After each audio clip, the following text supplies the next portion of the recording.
Test, test. Hello, what up? How's everybody doing?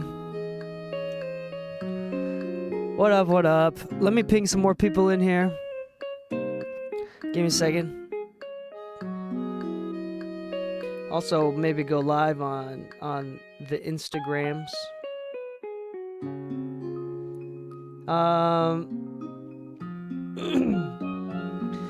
Looking for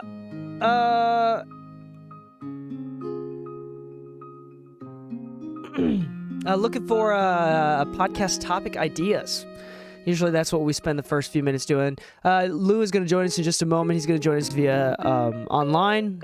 He's feeling a little under the weather, so he's going to join me on the Zoom session. I'm going to record the Zoom call. Let me call him.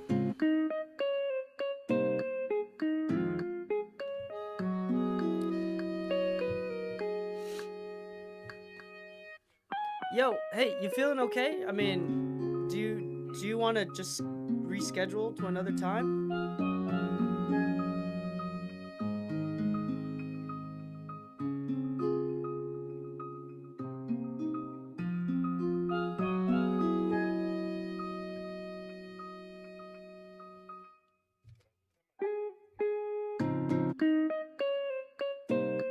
Okay. All right.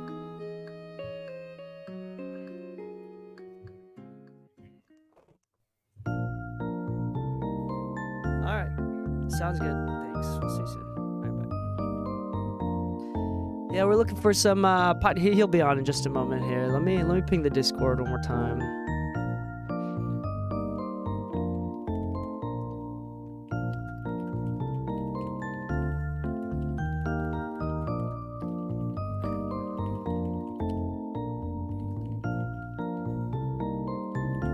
All right.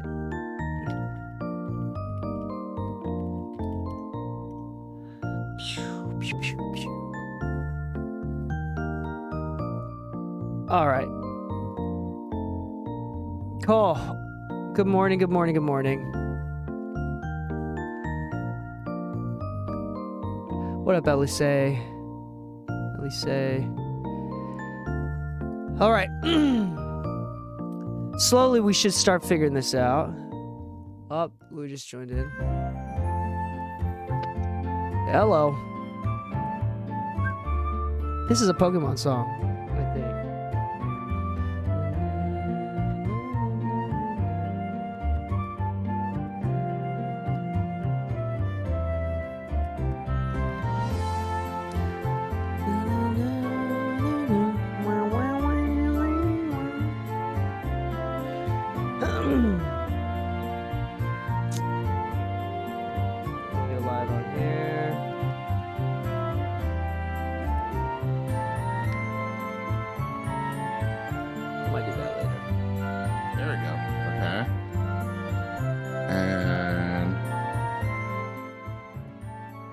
Select microphone. Okay. Blue streaming is the output. I'm not gonna. I can hear you. I can hear you. Yeah, Dami, feel free to drop off your shirt because then I can swap with you. I can swap with you your sweater. You're talking to me? No, I'm talking to Dami. Gotcha. Wait, Dami's there? No, on the live stream. Oh. Well. Yeah. Okay, I don't know if you can see me at all. Yeah, I can definitely see you. No, he. Oh, got it. Yeah. No, I don't think you're. I don't think you're available funny. yet. Hold on, now you might be. Okay. Let's see. Hold on, give me a second. Podcast 11. Today's the 14th. Hold on. There's two of me. Hold on, this is not right. Oh, Hold on, God. let me see. Internet Zoom, video ninja Zoom. I think this is it. There we go. Okay. Okay. Yeah. Yeah, there you go. That's working now. Okay. So let me see. I'm just adding my track. Oh. Playback engine. Steinberg UR44.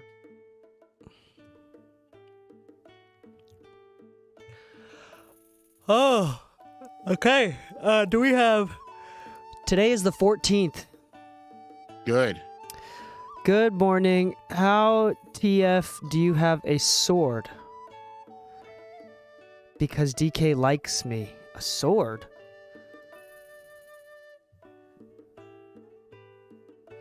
I saw Lou I don't for a have a second. sword. Today is the 14th. Lou, I was just in there. Oh yeah. Wait, Yeah, I today was noticed. sword. Is that... Oh, you mean like the mod symbol? I think I can just...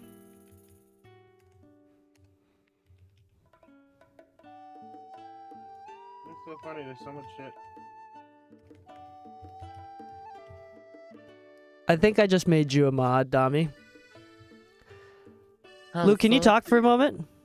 Yeah, sure. Testing 1 2. Hey, hey. And you're able to record your own voice as well?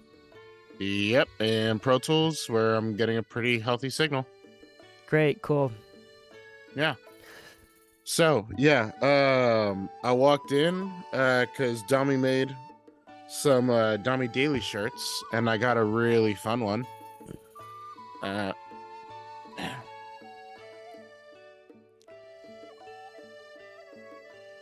Mix in mono, bitch. That's And? funny. Some Pokemon cards. Nice. Which, yeah. So it's gonna be a fun little day. Fun little day. All right, well, let's get right into it. Do we have any topics? I feel, you know what I've been missing? We haven't done in a while. But I think these, I don't know if these would work better. I think these would work better like in solo. I might just make it like a bonus episode. Or maybe I will add this to like the main line on Tuesday episodes. But I need to do like a motivational fuck your excuses kind of episode. I used to make a bunch of those like at least every other month. Like a lot of like the secret to being an artist, not giving a shit. You know, stuff like that. Well, I haven't done anything motivational in a while because I had someone like DM me and be like, dude, I really needed that. And I'm like, yeah. And I mean, according to Brayden, I've changed at least 3 to 4 people's lives by calling them a bitch. That's hilarious. So I need to, I think I need to do a couple more episodes Yeah. like that are like more like motivational, like putting things into perspective. But that's hard to do together. And also, we've been chasing the numbers. Our numbers are great right now. We're slowly doing more, better and better every week, which is funny because we're killing it. And we're doing It's better actually kind of funny 'cause somebody was telling me, he's like, oh, you got a podcast? So I was like, yeah. He's like, so like, I'm sure you guys got millions of streams. I'm like, well, it works in downloads. But we're number 1 in the world for our demographic.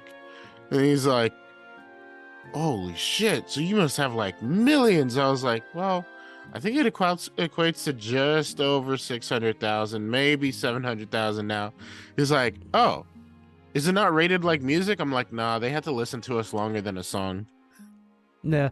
Well, yeah, and then downloads are definitely calculated differently. Like if they bounce out within like the first few minutes, I don't think it counts as a download. Or I don't know how they change it, what's updated now, but I don't think we're quite at 600,000. I think we're at 500, like upper 500,000.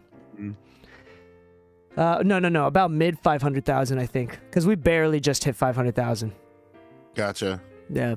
Well, I can't wait to see these milestones. One thing that I have been doing is like, it's kind of funny as like a personal reminder whenever I'm doing like the YouTube videos where I'm like, and if you want more stuff like this, you got to check out the Mixing Music podcast we have. And I'm like having to think about it. I'm like, holy shit, like 2-3 years worth of content. Like that's a lot of videos for weekly uploads. Hey, Or not even just videos, just audio. Also, wanted to confirm we did negotiate 2 sets of headphones. They just agreed to it this morning in exchange for making a reel and tagging them in a reel of our review. Okay, that's cool. And then, yeah, dude, we've been doing this podcast for a while together now. I was gonna say with the YouTube videos, you got like a nice little head start because if you think about it, dude, for my first 100 subscribers, it took so long. well, maybe not the 100, but the first 1,000 took forever because like I got like the I'm still first sub 100 or 100. something like that because of like friends and family, people that wanted to just support. Yeah. But like that doesn't really count. But I looked at the stats. I barely just hit 2,000 subscribers like a couple weeks ago, and I have over 350 videos on there.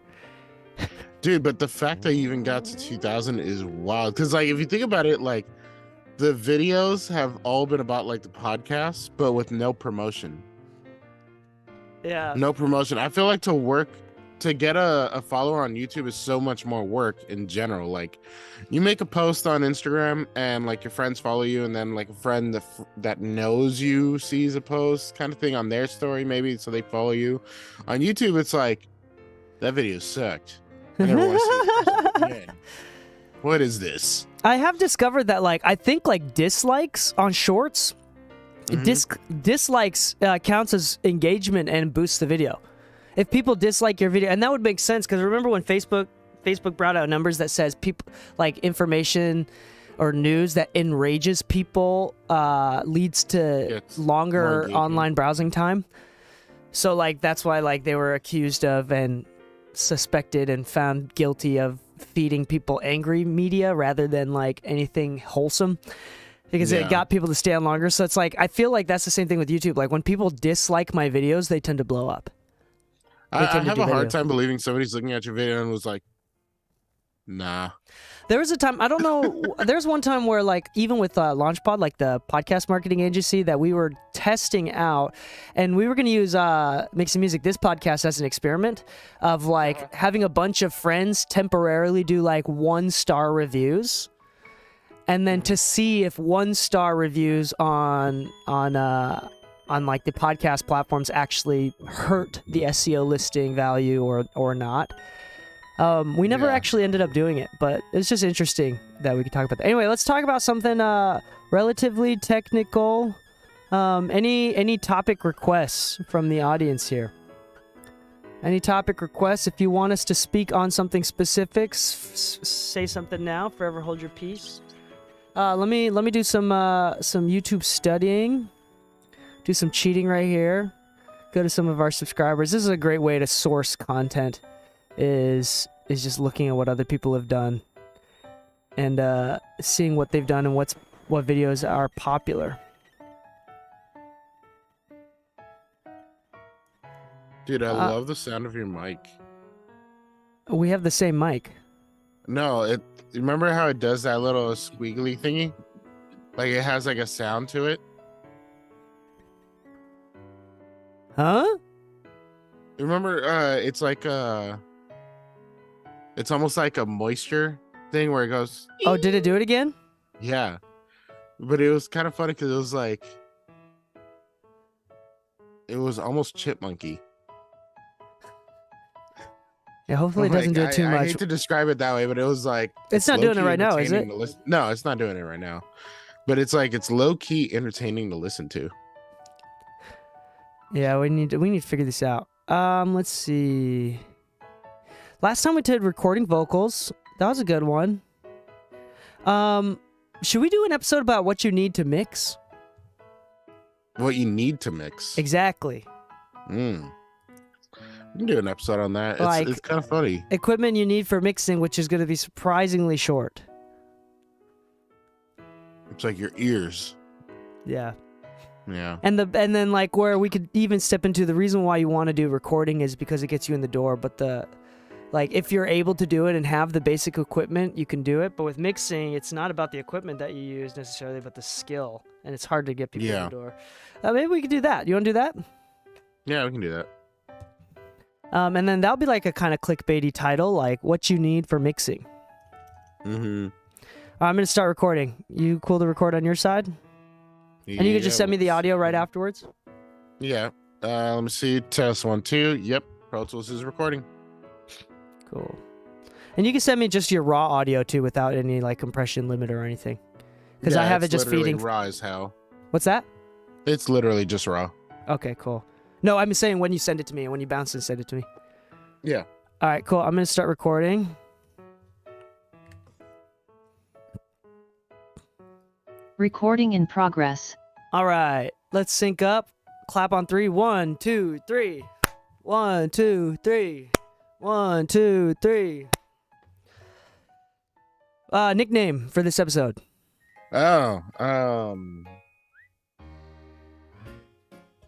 Damn, me and Anna made one yesterday. It was almost on the cusp of Hakalugi. We did laid back Lou, right? Yeah. We did Leviathan Lou. I love how Nicknames we in the chat. Nicknames in the chat. Any Lou nicknames for this week in the chat?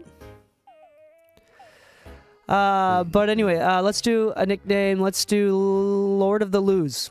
Okay, we're gonna do that. Lord of the Loos. Here we go. All right, starting recording. 3, 2, 1.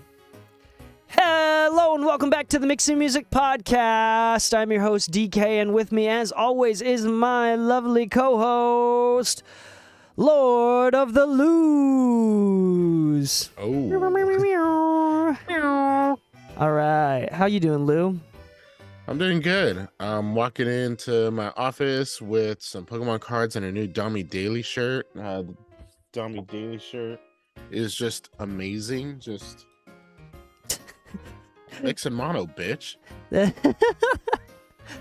are live. It feels like great material. I'm not gonna lie. Good job, Dami. Yeah, we are live right now, which is why Lou held up the shirt, and we're on live. You can watch our videos even after the stream on Twitch and YouTube specifically. Subscribe on YouTube, follow on Twitch. But if you want to check out what we look like, subscribe to us on YouTube. But yes, Lou has received a shirt from Dami. From Dami Daily. Dami's one of our what do you say, assistant engineers, interns? Yeah. And he does this daily segment on Instagram called Dami Daily, and it's pretty funny, and he says ridiculous stuff. My favorite one to date is still Dami Daily today. That is what she said, and that's it. Yeah. That's it. No other context outside of that. Anyway, we've changed our recording schedule, so we usually have been recording from 2 p.m. Pacific Standard Time every Monday afternoon, but we're changing our recording time. Today's the first day that we're actually starting to record at 10 a.m. Pacific Standard Time every Monday, and we're going to have guests around like 10:30 if we do guests. We're not this week, so just change of schedule there if you've been trying to catch us live on the Twitch or on YouTube. Anyway, let's get right into the episode today. This is a very interesting and unique episode. Last week we talked about recording vocals, vocal production, what you need, different levels, and what to think about for each level of vocal production, what not to focus on. We want to do the same exact type of thing except for mixing. Recording vocals is extremely important, and I think that good recording engineers are underrated, quite honestly. I think that good recording engineers fly under the radar. They're overworked and are put in high-stress environments. And, it's tough to be a recording engineer. Mixing engineer is tough for its own reasons, but let's talk about equipment that you need to be a mixer. Number one, we have a computer. Yes. Lou, do you want to talk about some of the important specs of a computer? Because I have a lot of people DMing me or asking us on the live stream, like, I'm trying to buy a new computer. What should I be looking out for? RAM, cores, etc. What are some important specs when looking for a computer, specifically for mixing and running plugins or hardware, whatever? Okay, so in a nutshell, and keep in mind, I'm not the computer expert, but I do know enough to at least say I know what I'm looking for. But if you're looking to speak to an expert, hit up Sean Bryson Tenniel on Instagram. This guy is a beast of a computer tech, but aside from that, he's also a great engineer. So all of his computer stuff that he does is specifically for studios. So if you want to get really in depth, Bryson is the guy. But in a nutshell, if you're looking to spec out a computer on a basic level, what you want to do is understand 3 kind of fundamental things. Your RAM is for the plugins. If you're going to be the type to use a ton of plugins, or you receive fairly large sessions all the time, and because of that, you naturally start running up your plugin count. You're gonna want more RAM. I think specifically for like VST. Yeah, Like virtual VIs, virtual instruments. So if you're like a producer or film composer, you need hella RAM. Like if you pull up like a Waves, like the Waves one will show you. Actually, even I think even some of the other stuff, Native Instruments will show you like how much RAM you're using, because what they do is like they cache all of that sound sample stuff in your RAM. Onto the RAM. So it's So if you're using a ton of like virtual instruments and producing, you need hella RAM. I think which goes to the second thing, honestly, which is your cores. Because, like you mentioned right now, virtual instruments, let's say that for a mixer, let's say that they're sending you sessions with the virtual instrument in it, then you actually need more cores. The reason being is that virtual instruments, aside from caching what they're doing inside of it, like all the little tasks, the actual sampling and everything that they're doing, the actual core of the work that the virtual instrument is doing is more related to your cores than it is your RAM. They work together on it, but you need strong, powerful cores to actually run the virtual instrument, because at that point, you're talking more about the load versus instances. And each virtual instrument has a certain amount of load to them. So if you think about plugins like, I don't know, I would say Contact's a fairly heavy virtual instrument, being that it has a large library, which requires a lot of RAM just to kind of load and access quickly in and out. But to actually run the plugin, it's actually a pretty heavy duty one. So your cores actually matter more when it comes to how much load you're putting onto, like, let's say Pro Tools, Logic, or anything, or your virtual instruments. The RAM will help in support of that, which is actually really good, because like DK said, you know, if you're loading up, let's say a ton of plugins or virtual instruments that have a bunch of different settings and everything that you can mess with and all that, then your RAM kicks in to kind of support, because RAM at the end of the day, it literally stands for random access memory. So it's any little bits of information that are there momentarily and then gone the next, which is why all the plugins rely more on the RAM. But your core count, depending on your DAW, will actually work differently. For instance, like Pro Tools, when recording, is a single core DAW. I don't know if you know that, DK. But when you're recording, it only actually accesses one core fully. It can do multi-core as it's working and mixing, but if you're recording, you just need really good core performance, which at that point, it's more about your actual processing speed, which is when you see people talking about like, oh, my computer can run 2.8 gigahertz. You can see, like, if you're on a Mac, you just click on the Apple icon about this Mac and it'll tell you your processing speeds. Like the computer that I use runs at 5.2 gigahertz and each core is individually synced. And that's important to note, because on many like commercial computers, all the cores will kind of read you their average or their peak, but they won't tell you what each one of them is doing. So independently synced cores are great, because no matter which core your DAW or your virtual instrument is relying on, you know there's going to be a consistency in performance. But it also means that the higher the processing speed, the snappier or the quicker it is to navigate your computer. If you ever load up a plugin and it's taking forever to load, that's your processing speed. And the more RAM you have, the lower the processing speed. The more cores you have, the lower the processing speed. So there's this triangle of balance of what you need. For instance, like a lot of video editors want more cores and more RAM, so their computers tend to be like lower processing speeds, while a lot of recording engineers really want higher processing speeds and don't always need a ton of RAM, but they're looking to have a good amount of RAM, so their core count is usually smaller, while a lot of mixing engineers tend to have higher cores and higher speeds, because we want to be snappy in the mix and everything, but we're always not trying to have a plugin on every single insert on every single track, so that balance, that little triangular balance between processing speed, your RAM, and your core count, each one will affect the other. So you have to kind of see which one you kind of need more and what your specific needs are. Yeah, so let's I'm gonna clarify a couple things that you brought up.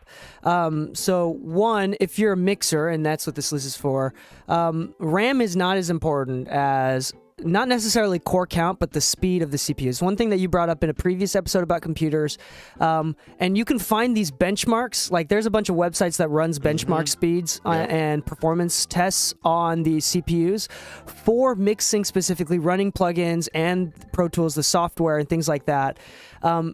high thread count or high core count does not necessarily equate to faster performance. In fact, many benchmarks will show you that, like for example, my computer right now is the old, the trash can Mac Pro, the previous model of the Mac Pro, and I have it maxed out at 12 cores. But on the new Mac Minis with 8 cores, which has a higher gigahertz rate, actually runs faster than my 12 count higher core number, but slower gigahertz rate, whatever that is. So check out the benchmarks. You can see that CPU is the most important thing for mixers, all your plugins, the DAW itself. You can even, in Pro Tools, I don't know if any of the other DAWs do this, but you can see actually your CPU usage. I know that Studio One also has that as well at the bottom where you can see CPU usage. That's all going to be, again, core count does not equate to speed. It is the actual speed of the core. So 12 cores could be slower than 8 cores if those 8 cores are rated to be faster. Just check out, go online, type in like core benchmarks, whatever. The new M1, M1 Ultra Pros and what like that, if you're using Apple, not every single plugin is fully compatible on those processing chips at this moment, although it's pretty much done. And to be honest, if they haven't updated the plugins to fit on those, then it's on them. They're being stupid. Not they need to update their shit. But those are actually really, really fast and work really smoothly. Tend to be really, really fast as well. We're not really going to get into Windows versus Mac. That's personal preference. I know that in America, most music production is done on Macs. So if you're worried about like compatibility, if you just want to like plug into another studio and their setup, most of their setup is probably going to be set up for Macs unless otherwise described. And RAM is not as important. There are some plugins that run on RAM, but it's mostly going to be for like producers, composers. So for example, a composer friend of mine has like 100 terabytes of RAM in his supercomputer, and every single time he pulls up a composite, like a score, like he has a preset of like 300 tracks, and each one is like a fully filled in like native instruments, East-West Studio, like high-res string section, and like of like 300 tracks of that just already filled in. So anytime he wants to create something, he'll just like pull up the track and just start recording MIDI for that. Unless you're doing that, you don't need, 100 terabytes sounds excessive. It's probably like, I think it was like 20 to 50 terabytes, but still like a stupid amount of RAM. That's not going to be necessary. 16 gigabytes of RAM is enough.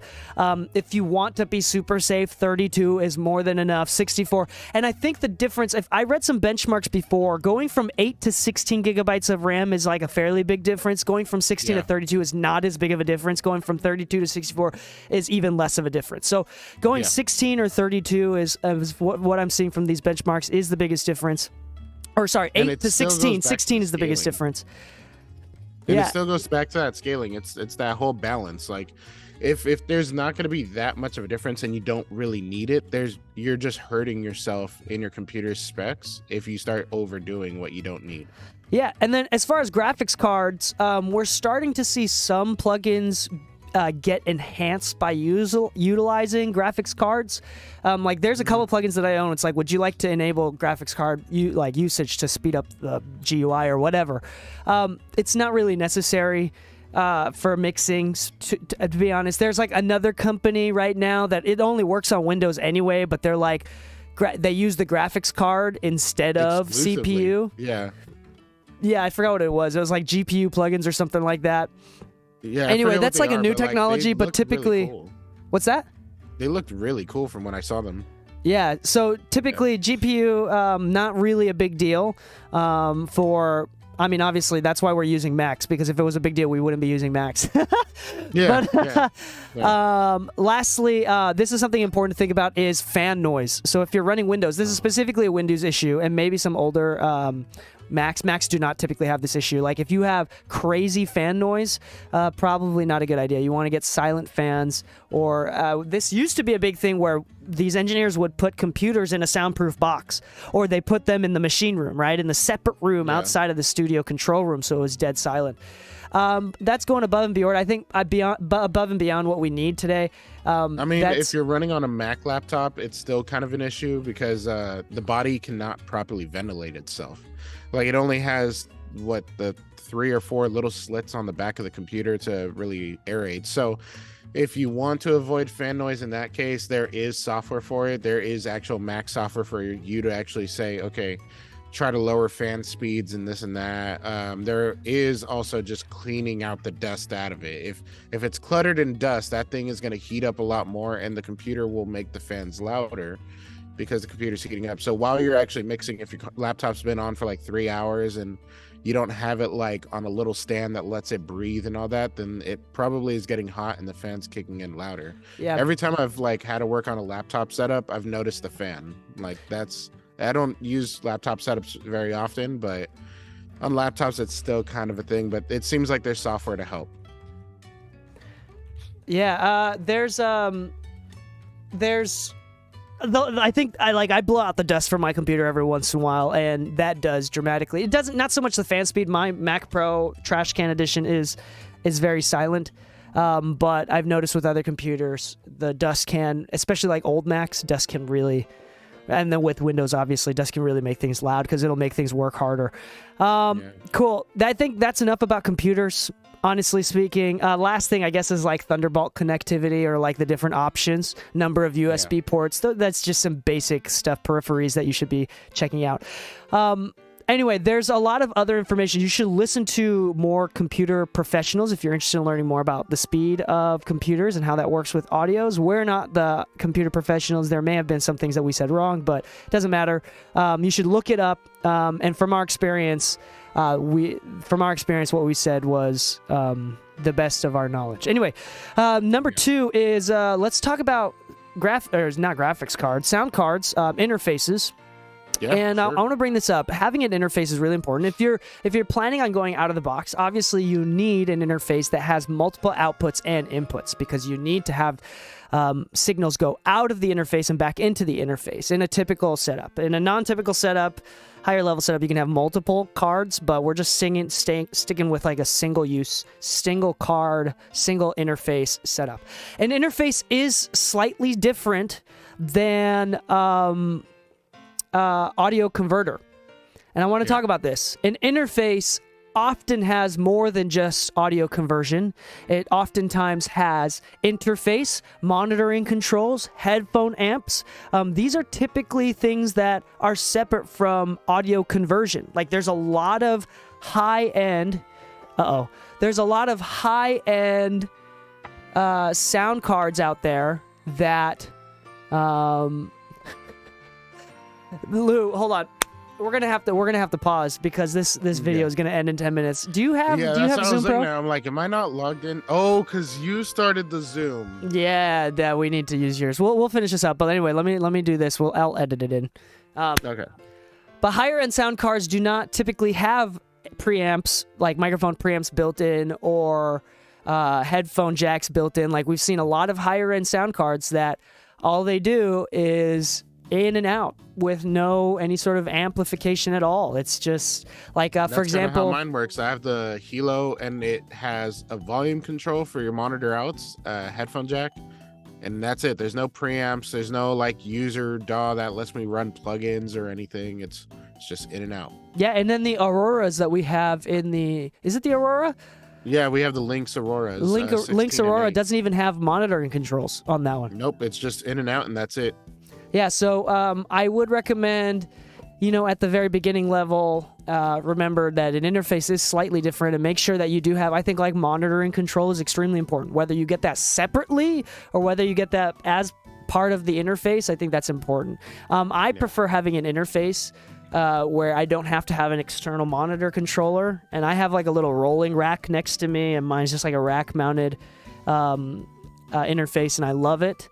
It's got a couple preamps for the podcast and live stream, but it's mostly just non-amplified line level in and outs, which is great if I want to go out of the box, but typically I stay in the box. Lou, you have a Lynx Hilo, which is like a mastering grade. All it is 2 inputs, 2 outputs, kind of a deal. Yeah. It's kind of funny. Somebody got mad at me for saying that the other day. They're like, well, it has the monitor outs. I'm like, yeah, I'm not using that for like anything outside of my monitor, so I'm not going to count them. Yeah. But it's dope. It does a lot of cool and fancy things. I like it. The reason I really like it is I remember going to Bob's studio after DK told me, he's like, dude, the Lynx Hilo, like, it does nothing except transients. So I was like, how? Like, at a certain point, like, interfaces and converters can sound really close to each other. For instance, like the new Lynx Auroras they're modular, so you can have preamps on it, you can have line outs, you can have monitor outs, you can have different connectivity like Dante or Thunderbolt or USB, whatever you want it to be. But you know, like the Motus are very clean interface, like what DK uses, and they have so much flexibility in everything that they do that it's hard to go wrong with a Motu.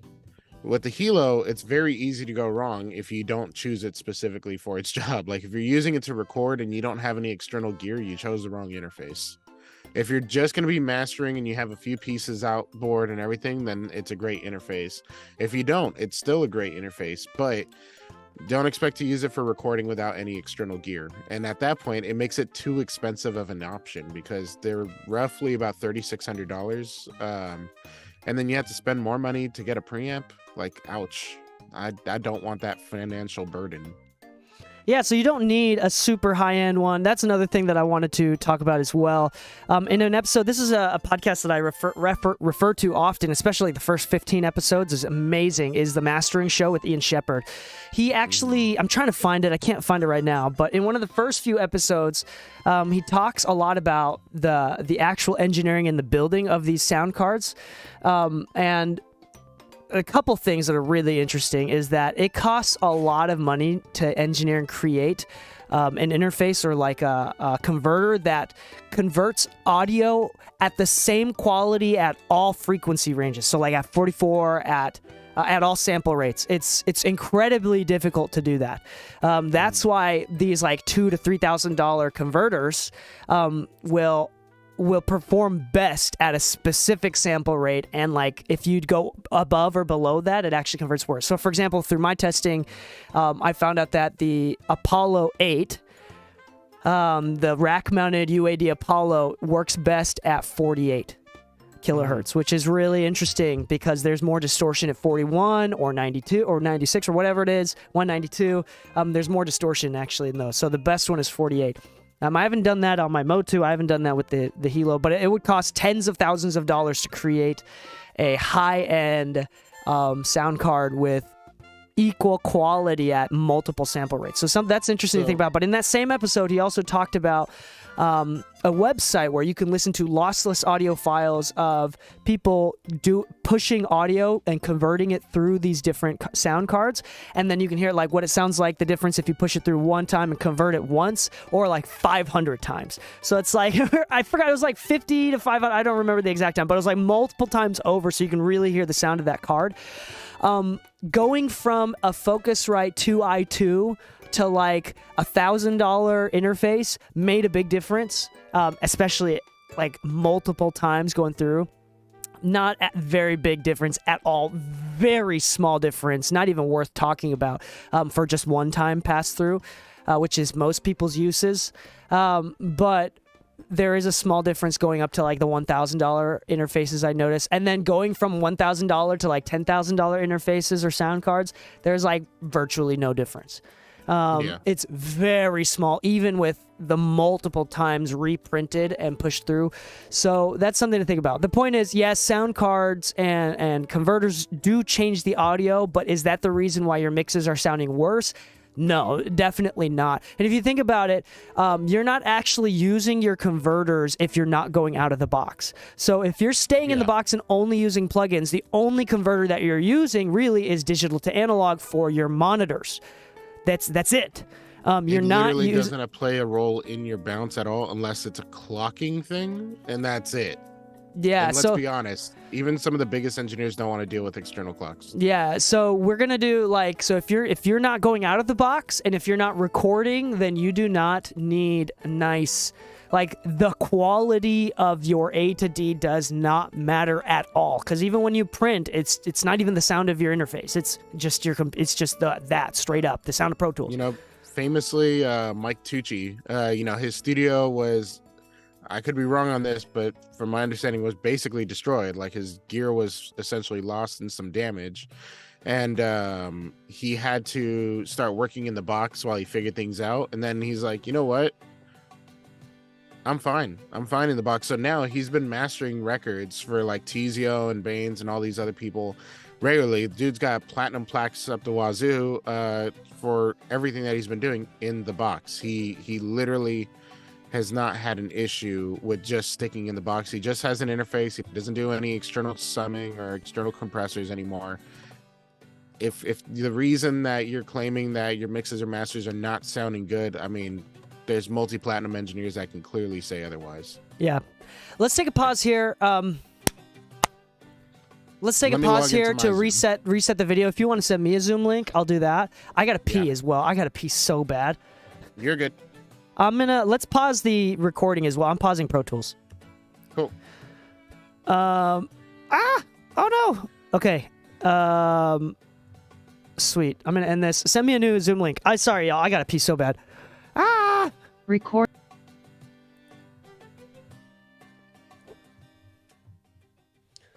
Oh, I gotta pee. I gotta pee so bad. Give me a second, y'all. I'll be right back.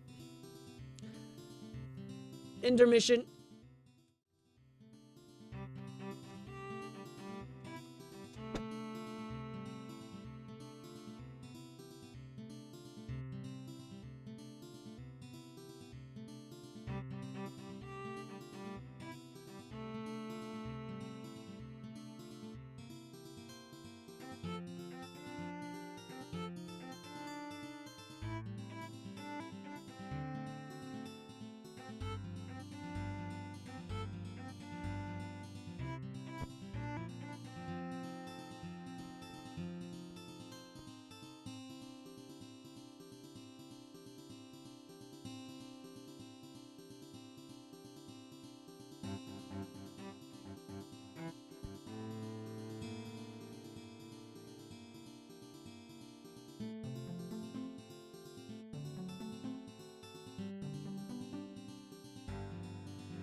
Okay.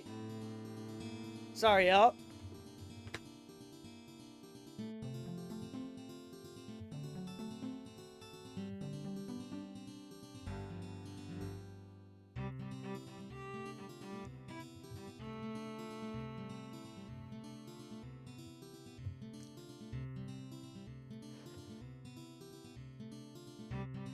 Give me a second. I need to do something real quick. Lou needs to let me in.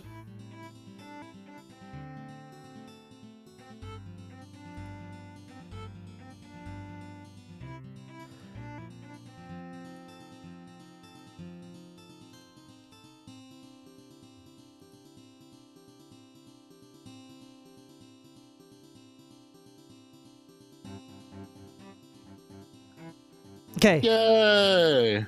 DK on the mix, bitch. Yay! On the mix, bitch. All right, cool. Hello, Tess. Tess, can you hear me? New York in time. Hello, you can hear me? Yeah, I can hear you. Okay, Can you cool. hear Let me? me listen to what we ended on.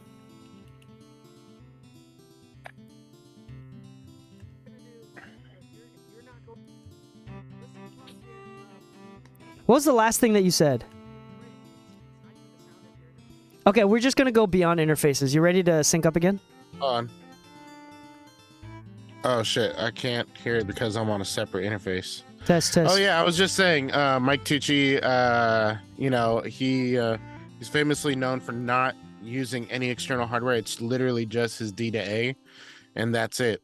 Yeah. Let's He doesn't even do any routing back. Let's do that. Okay, ready? I'm going to sync Okay, up I'm again. I'm going to recording. clap again. Is that cool? Yep. I'm going to record as well. Oh, can you give me permission to record? Yeah. I'm gonna stop Protos actually one more time.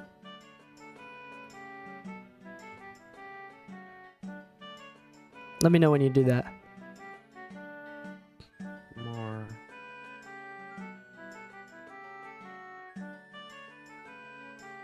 You should be good. Recording in progress. Okay, I'm recording Pro Tools. Ready? Sync up. 1, 2, 3. 1, 2, 3. 1, 2, 3. Part 2 of equipment mixers need. All right. There are more complicated setups. Just to kind of be clear, there are more complicated setups that we hear a lot of mastering engineers using. For example, using two converters. This is interesting, the concept of two converters, where they go out, so it's just the D to A, the digital to analog, that goes into all of their equipment, the chain of equipment, and then they have a separate A to D, and that's all it does. Those two equipment. So, and the cool thing about these things is that if you change the sample rates, you don't actually ever have to use dither. There's no degradation of sound. It's just re-recording at a different sample rate. So there's no need to use dither, which we can talk about a separate time. It just stays the same lossless file, just re-recorded at a different sample rate. We won't get too deep into that, but that's a really complicated setup that is not necessary for most people, especially at home. That is just way unnecessary. Even unnecessary for most mastering engineers. It's just high, complicated version. Anyway, so we've talked about computers, we've talked about converters and interfaces. Let's talk a little bit briefly about outboard gear. I don't want to spend too much time on this because I think we all know what we're going to say about this. But I want to briefly talk about that. Lou, in short, do you need outboard equipment specifically for mixing? No. Is it useful for recording? Yes. Do you need it for mastering? No. I think that's the straight up answer. That's the genuine straight up answer. Like, I'm not gonna lie, DK, I hate to tell you, you're gonna hate me right now. And it's okay. I'm willing to body it. Just for today though. You can't hate me tomorrow. I did just make a gear purchase too.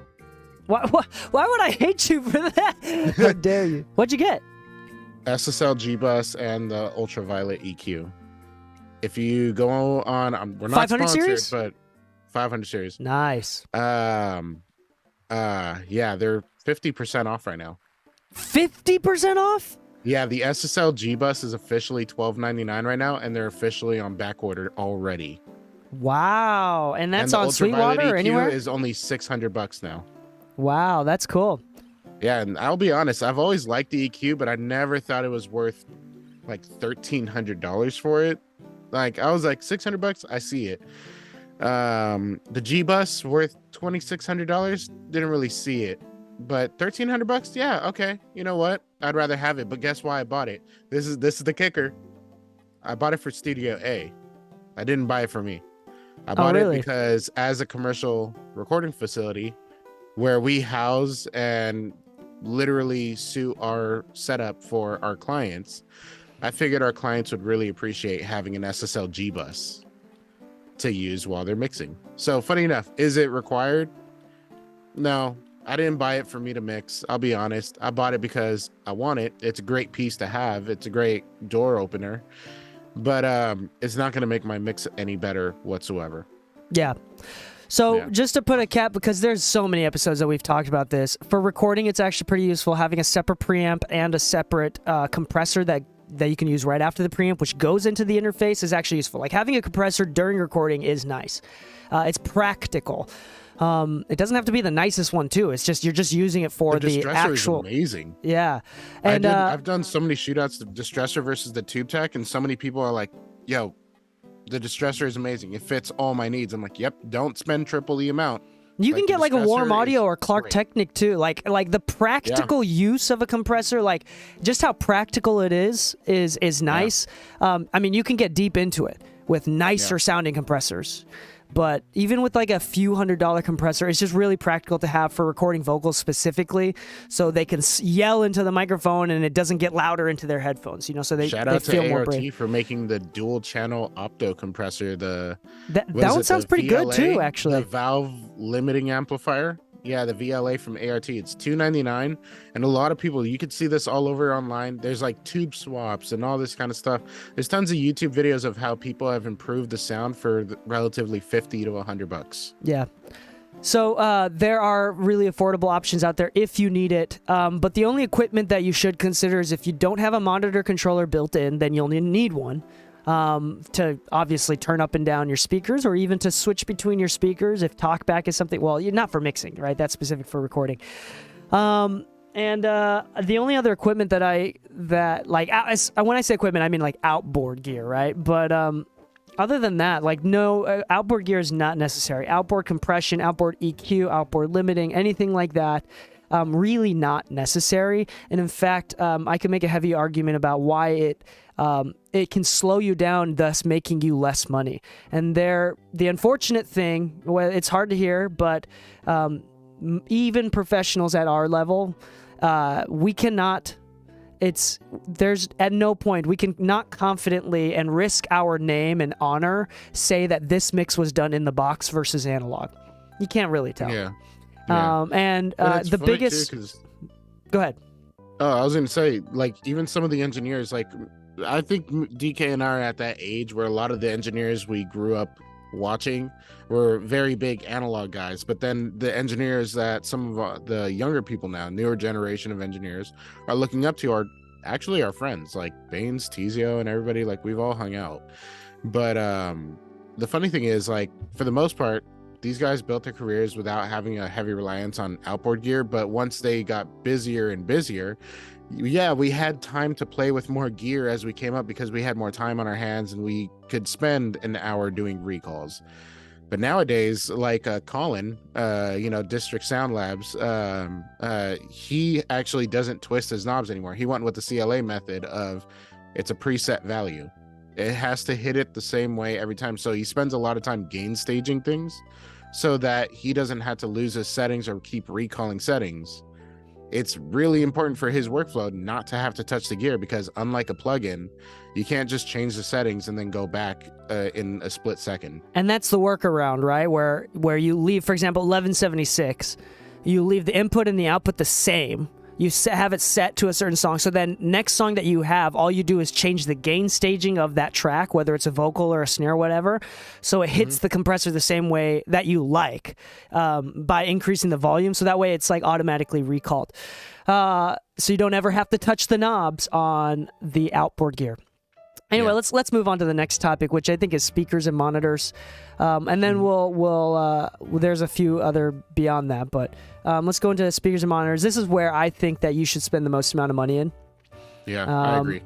And outside of acoustic treatment, outside of acoustic treatment, No, it counts unless we're talking headphones. yeah. Headphones are actually really underrated. I think people give too much crap on them. The great thing about headphones is that they don't change based on the room that you're in. They have low-end extension. And the big thing is that people get separate headphones for mixing when you probably don't need to even do that. For example, you should take the time to get used to your headphones. And I've said this many times before, so I'll be short. But if you do most of your casual, active listening from your AirPods, you'd probably do a better mix from your AirPods than like your Sennheiser 660 HD Pros that you only ever use to mix, that you don't do Or any your casual listening. $1,500 Audis. Yeah, there's no point. You want to use the transducers, your headphones or speakers, and you want to spend the time getting used to them. That's going to be a big deal. I think paying nice monitors is significantly more important than having other things, outboard gear, for example.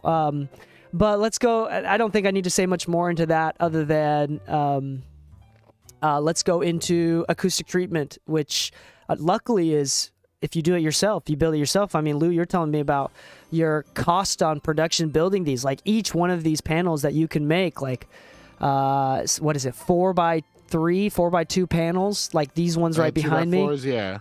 Yeah. Yeah, 2x4 by 6 inches deep. Honestly, if I'm just buying one set, and it's going to be expensive because you're going to have leftover material, but let's say you build 8 at a time, because when you buy the insulation, they come in bats of 8 pieces, right? Cool. If you're building them 8 at a time and you're just going for a simple color like black or white, you can build them for roughly $40 to $50 a panel. You know, Yeah. compared to buying them, which is like 80 to 100 nowadays. Actually, 6 inches deep is closer to 100 to 120. So Lou, let's say that I only have $500, and I don't Mhm. have anything. Well, other than the computer. Yeah. I want to buy speakers or acoustic treatment. Okay. What are you going to suggest that I get? Headphones. Well, yeah, headphones. Okay, let's now. Like, you're right. Assuming that I have if you only got headphones. $500, yeah. Let's assuming that I have headphones already. Yeah. If it's the difference between acoustic treatment or speakers, which comes first, I think the easy answer is acoustic treatment. Would you disagree Yeah, with me there? It's gonna go acoustic treatment every way. Because let's say you take all $500 and you get the best possible monitors in that realm. Well, if your mixing room sounds, I was about to say smells, hopefully it doesn't, sounds like a bathroom, then I don't really care what you're mixing. That's going to be a lot of learning in that room, because I talked about this recently on a little tutorial about like things that are important for like a home recording setup. And you know, put simply, if you're used to listening to things in your car, then cool, your car is probably the best reference point for you. That's where the car test came from, right? Everybody listens to the majority of music in the car. Cool. Well, when you walk out of your room and you go to another studio and you work in that studio for an hour, then you walk back into your own room, your ears have acclimated for the last hour to a separate room, separate acoustics, separate everything, which means that you now have to listen to songs in your room before you get back to mixing, because you might not actually have the same response or acoustics or transient response. With that said, your mix may sound different in a different room. So if you're mixing in a bathroom, I hate to say it, but nothing else in the world sounds like a bathroom. So that's a lot of ear training for you to get used to that. You might as well just invest that money into the treatment first, then save up for a new set of monitors. Yeah, I agree. Yeah. Getting monitors in a totally open room, and then eventually getting acoustic treatment is going to make the monitor sound different. You're going to have to retrain, relearn your You speakers. might not So even like it's those better. monitors anymore. Yeah, it's better to get acoustic treatment first. I know it's not as cool. I mean, I guess it aesthetically can look cool. It may look like you know what you're doing. But before you Like, I upgrade like your the black and monitors, white that you got going on. what's that? I like the black and white that you got going on. Yeah, I need to get more white fabric. I'm trying to change them all out to white, but but anyway, that's really important. Acoustic treatment. Let's kind of do the last couple topics that I had in mind is plugins. Straight up, plugins are really interesting. I don't think that you should get 6 different versions of the 1176. I think that in the beginning stage, actually having too many plugins is more hurtful than anything else. In the beginning stage, like if you're learning how to mix or trying to get comfortable, or like you have a hard time getting really hyper focused into your mixing because all you're doing is thinking about how compressors technically work, then the more plugins you add and the more plugins you have to learn is only going to hurt you in the long run. Yeah. I think eventually, like, the getting and collecting plugins is going to be a slow grind. Like, you should have as many plugins that I have once you've worked as many years doing only mixing as I have. Like, I think it's a waste of time to do multiple. If you're looking at buying new plugins, then get plugins that you don't have duplicates of, like tools that you've never used in the past. For example, if you don't have a sound noise suppression, echo canceling type plugin, then that's a new tool that you probably should get that'll help you do things. Yeah. If you don't have like a phase alignment tool or a drum sampling triggering tool, then those are tools that you should get a tool that you don't have, not another version of an 1176, if that makes sense. One of my favorite plugins right now, and it's funny because it does not, or at least it's supposed to not, let me clarify that, have a tonal character whatsoever, is Adapter from Adapter's Metric AB. If you don't have a monitor controller or an AB switcher and all that kind of stuff, it does everything. you can load up to like, what is it, 12 to 16 different reference tracks, and you can compare your mix to it. You can do frequency dependent comparisons. It's got analyzers up the wazoo. I barely use it for all that. I mainly use it as like my referencing tool, but it's a plugin that's only $40 and it makes a world of a difference in my workflow. Like if you're looking to mix long term, you have to learn to reference properly, and properly is such a creative word in music, right? What is proper in music? Nothing. But honestly speaking, get tools that literally make your work faster and more effective. And that's mostly about practicing and using those plugins. It's not even about the tools themselves. So that's super duper important. I would recommend, if you want to go beyond stock, if you're just starting, just get like Slate or Plugin Alliance, like one of these subscription companies, and don't get anything else. Yeah. I'd really recommend that. Again, the biggest issue that I see with beginning level in mixers that I teach or I give feedback for is they have too many options. They kind of get paralyzed and they're never able to really feel the music. The problem with having too many plugins or not being comfortable with the plugins that you have is it's hard to be inspired by the music if you don't, like, for example, I think we talked about this in a previous episode. Jazzers, they say that like improvising on their instruments is like communicating with the other members of the band. Well, if they don't know their scales so damn well, it's so inherent, their scales are so ingrained into their mind beyond memorized, they can never have that conversation, that level of conversation. It becomes too technical and they have to remember which keys are what and what notes they can play. And it's no longer a conversation. They can't think about the emotional aspect. It's the same thing with mixers. You can never do a great emotional mix if you're still thinking about how a compressor works or how this specific compressor works. You have to practice, know your tools really, really well. Once you learn and get comfortable with all your tools, then you can slowly start expanding because you want different. Because the nice thing about having different versions of the 1176 is each one, the workflow might be different. Like this one has more distortion. It might be a sound thing as well. This one has more distortion. This one's cleaner. But if you don't know what your first one sounds like, then there's no point. There's no reference. Yeah. So there's no point in getting a second one for the sonic or color character because you don't even know what the first one sounds like. There's nothing to reference back to. Like it's kind of funny because like the 1176 is a great example of that because there's so many versions. There's the G, the E, I think there's an LN. Yeah, the LN is the latest one. Like the low it's noise, just the funny. F, the D, the Yeah, F. and the funny thing is like the G is supposed to be the first version of the LN, but like it was also built differently. Like there's also the many versions of the LA2A. There's the LA2, the LA2A, the LA2A gray, and whatever. Different years, different series, different generations. You can say it any way you want, but basically production changes on hardware. So these plugins try to emulate different series. And depending on what you're doing, like there's the 1176 Blue Stripe, which has a different ratio than the G series. There's practicality reasons as to why they made the changes, but at the end of the day, if you really want to get to know something, just follow the RTFM rule. Read the fucking manual. You'd be surprised how many times somebody asks me at the studio that works for us, they're like, yo, how do I use the distressor? I'm like, did you try reading the manual? It's usually my first response. I usually don't mind giving a quick run through, but if somebody starts asking me what's a good starting point for the vocals, it's like, in the manual, it gives you a point for point reference template for almost every source. So you actually have a good idea of where to start on certain sources because the manufacturer, the people who built it, will let you know, hey, it was intended to work this way, and they'll tell you why. It's same thing for the plugins. Every plugin has a manual. If you're trying to wonder if your plugin is better for you than the new one that you're considering buying, before you spend those $200-$300, read the manual. You'd be surprised how much it helps. Outside of that, honestly speaking, like, I know you mentioned Plugin Alliance. I'd go as far as saying FabFilter should be people's first plugin bundle. If you're mixing, well, I mean, also FabFilter, the barrier to entry with cost is a lot higher as well. So I'd say just something cheap. Exactly. The only downside I see, it's cheap.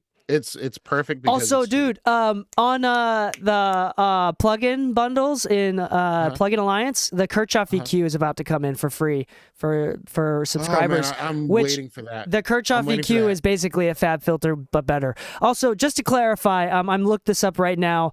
This is from Universal Audio, who owns the patent for the original Ure 1176. They say, while the 1176 has been a huge number of revisions in history, the most significant revision to the 1176 circuit was designed by Ure engineer Brad Plunkett in an effort to reduce noise, hence the birth of the 1176 LN at revision C. So C was the first one. And so the one that the UA is making a model of is revision C, D, and E.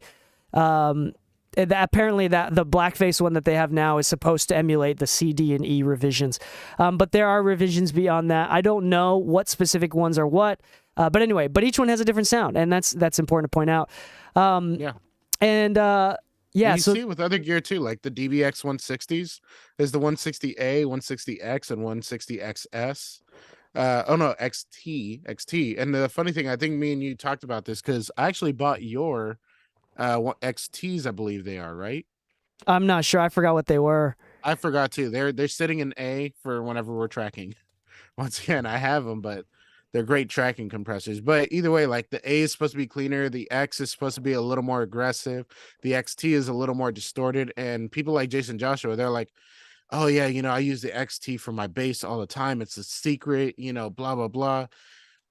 He uses it specifically for bass. So like understanding where like certain tools excel in your arsenal, whether they're expensive or not, will make a big difference. Because let's be honest, Jason Joshua at like, I think he's charging $5,000 a mix. I may be wrong. Maybe I'm flourishing him up or something.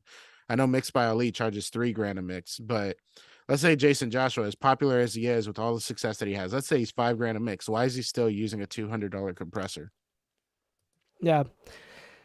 So going back to the topic here, plugins, don't get too many, and just stay focused on what you need. I think having one solid EQ that you use all the time, something like a FabFilter Pro Q3 or Kirchhoff EQ that's new, or even the stock EQ. I still use the stock EQ on Pro Tools constantly.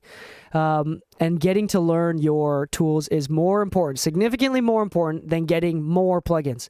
Do not go crazy with the plugins. That's really only ever going to hurt you. I think as far as tools that mixers need, that kind of sums it up for me.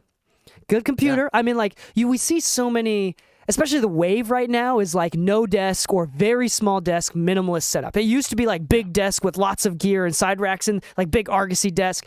Now we're seeing more and more, especially in LA, where kind of the trend is starting. People are using very minimal desks. So I have and I'm kind of on that trend right now. I have a very small desk.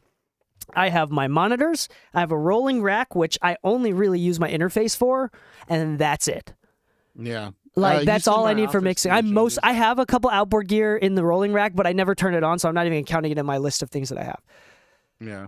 You've seen my office go through the changes where like I got the office less than a year ago still. It's going on almost a year now because it was roughly around like December, January.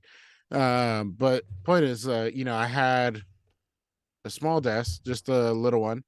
Then when we started renting out Studio B and they wanted to bring in their own desk, that desk became available. I threw it in here, and because I didn't really have a ton of rack gear in it, you could hear the desk resonate and all that. So I started really understanding why people were doing the no desk thing. So looking to lower the footprint, I tried out the Jesse way, which was like no desk whatsoever. Like he just working puts off his mouse and lap. keyboard on his lap. I kid you not. I hate to say it. Maybe it's because dude is so lean, but my belly's in the way. My belly's in the way. It's uncomfortable, So I went back to the desk way, and I had to say, like, it's awkward how much I'm now noticing the desk. When I go to Studio A, I don't necessarily quote unquote notice the desk, but when you know a room so much that all you've ever changed is the desk, and then you can tell the difference because of the desk, I gotta say I'm a believer. Yeah. Yeah. I want to add one more bonus set of equipment. So we Sure. talked about monitors, gear or lack of, plugins, computer, acoustic treatment. We need to talk about real briefly. This is a bonus category, but aesthetics. Oh, hell yes. The point of Hell the yes. point of aesthetics, the point of the aesthetics is when you walk into your dedicated room or portion of the room or your office or commercial lot, wherever you're doing your work from. The point of the aesthetics is, one, help you get in the zone. Remove distractions, or like, for example, if you're doing it from your house, make sure that the dedicated part of your house or the bedroom that you dedicate feels like an office to you so you can get into the working mentality. And number two, and this is more for commercial locations or if you are inviting clients into your home, aesthetics as seen by clients is incredibly important. We'll say this many times over again. This was a quote that we stole from Six Figure Home Studio that is now called Six Figure Creative. They said that spending money at IKEA has more ROI, return on investment, than spending money at Guitar Center. Clients will look at you differently, will treat you differently, will trust you more if you look like you know what you're doing. And whether or not you actually do, but if you look like you know what you're doing, that's the unfortunate truth of it. So get in the zone, help you get in the zone, get your shit figured out, keep it clean. Is a big deal. Make sure you clean it up. And then if you have clients over, make sure that it's something that they can relate to, comfortable. Like, it can be full of your character. If it's a personal studio, it can be things that you like. Like, for example, Lou has a bunch of the Funko Pops, right? And that's like a very personality thing of Lou. And I don't have Funko Pops, but I have sneakers and Supreme stuff on the walls or whatever. So just, it's okay to make it very like personal, but as long as it's inviting. If it's a commercial location where like random engineers are going to be in all the time, just make sure that it's inviting and it's not super personal. There's an aesthetic and a vibe, but it's not like my name written on the walls or your name's written on the wall with, like, you know what I'm saying? Just make sure it's more about the vibe. Whereas in a personal room, it's like I should have my plaques and my name written on the walls all over the place. That's totally cool because they're here for me only. Any thoughts, Lou, on the aesthetics? To be honest, if you're going personal, put whatever you want. Just if you're planning on having clients, be careful of what you put up. Just like DK said, you'd be surprised how important a first impression is. You'd be surprised how you do that first project and how important it is that you turn over the project as best as possible, because they may not come back, but once you've been given a chance to prove yourself over and over again, then you can kind of, I guess, loosen yourself up with your style, your aesthetic, whatever. But when people walk into a room, if they feel like it's professional, they will assume you're professional. If they see a mess, they will think you're messy and unprofessional. Aesthetic is, oddly enough, the part that really will make sure that a client wants to stay or they feel like they understand where they are. Your work can speak for itself once it's out in the world, but most times people aren't checking the credits list. They will just say, who do you trust?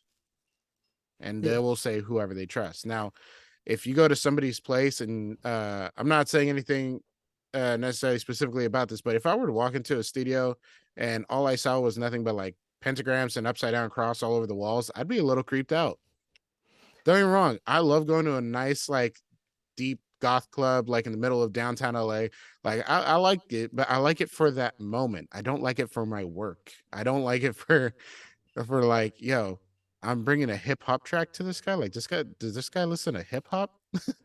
Like, what are we doing here? We're doing some gospel soul. What is this place? Like, you want to make sure that your place is presentable. You want to make sure that it appeals to your demographic as well, if it's a commercial spot. But if it's personal, hey, this is my personal office. I rarely bring clients here. So if you look behind me, there's literally the 3 starters from Kanto and Pokemon. Yeah. I think this is important. Like, with artists, they're not going to be able to tell how experienced you are by the use of your plugins or by listening to your mixes. They don't necessarily, even know what they are. like, They unless don't they're even an know what they engineer, unless they're an engineer themselves, and they can give you feedback, but anybody can tell if you're professional or not by the way you present yourself. So that's the unfortunate truth. So please use that. There's one other thing that I want to add on to this, but before I talk about that, bonus.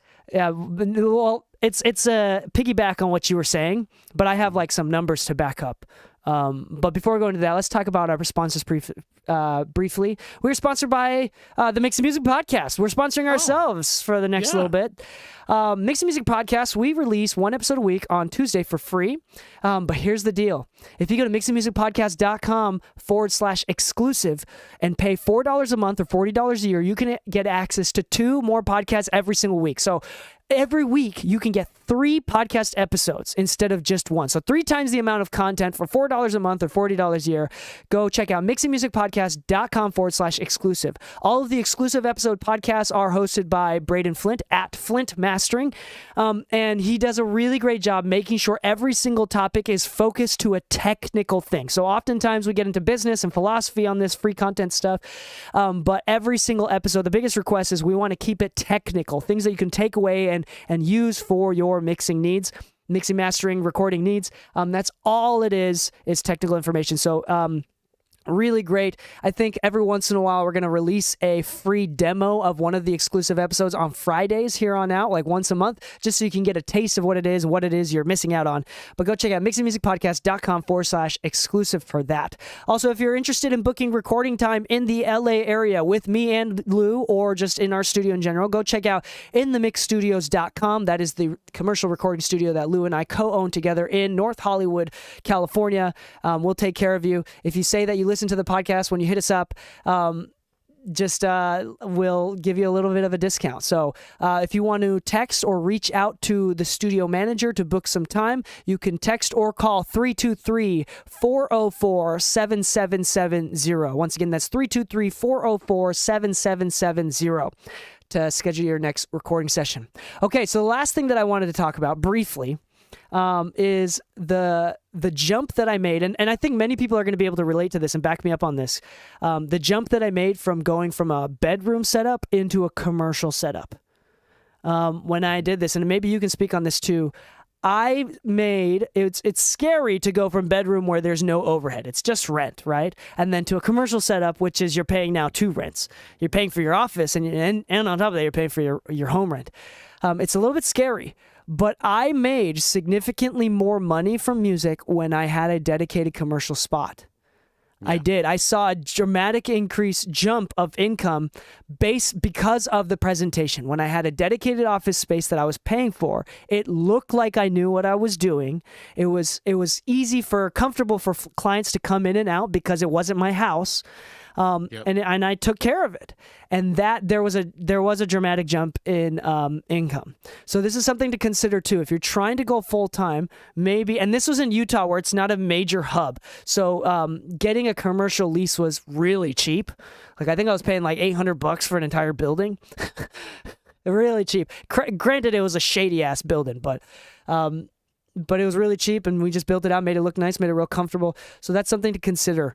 And I have a couple other friends as well that they said that they made the jump. It was a scary jump again, but they made the jump from bedroom producer to commercial. They had an office, and their income went up. The only difference was they created an office that was separate. So it was like the presentation of it, which then, a few other things, but so that's something that you could consider. That did make a jump. I mean, Lou, you used to do recording from home, getting a commercial spot.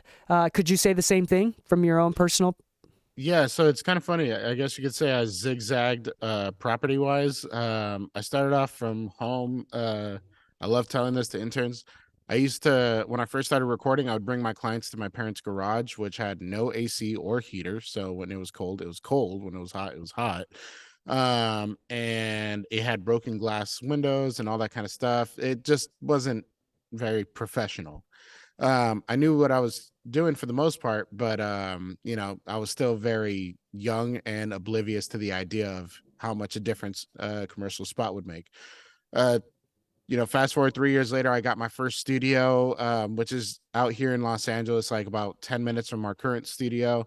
Had that for like 5 years. And you'd be surprised. I started booking label sessions almost immediately. A&Rs would start hitting me up and say, "Hey, we heard you got a new studio." It's like, "Yeah, is it available today? What's going on?" I'm like, "Yeah." They're like, "Okay, great. We have a client." And then they like flew out Jazzy Faye, Jeremiah, and Masika Kalisha all in one shot. And that was like one of my first major sessions, only a week into owning the studio. I will say that that's not normal. Like, if you are living in North Dakota or Utah or like somewhere that is not a major music hub, that's not a normal normal. situation. That No. don't expect to make a shit ton of money from labels all of a sudden. That's a very Yeah. loose specific experience. I had built relationships and was working out of other commercial studios before I owned my own. So I tell this to everybody: fuck the studio, build relationships, then build the studio. Yes. Focus on your relationships all day long, then build out your studio. But it's going to be hard to build quality relationships from your bedroom that can lead to label situations unless you're pulling up to other people's studios. So one method to start out, pull up to other people's studios. Once you get enough of a clientele base, build your own. But it was kind of funny. After those 5 years, I went back to recording at home, and I forgot how much I appreciated the separation. And this is just adding on to the point of having my home separate from my studio. It's not at a certain point, it's not about your client, but your own peace of mind, your family's peace of mind. You have kids, I don't, but we both have something in common.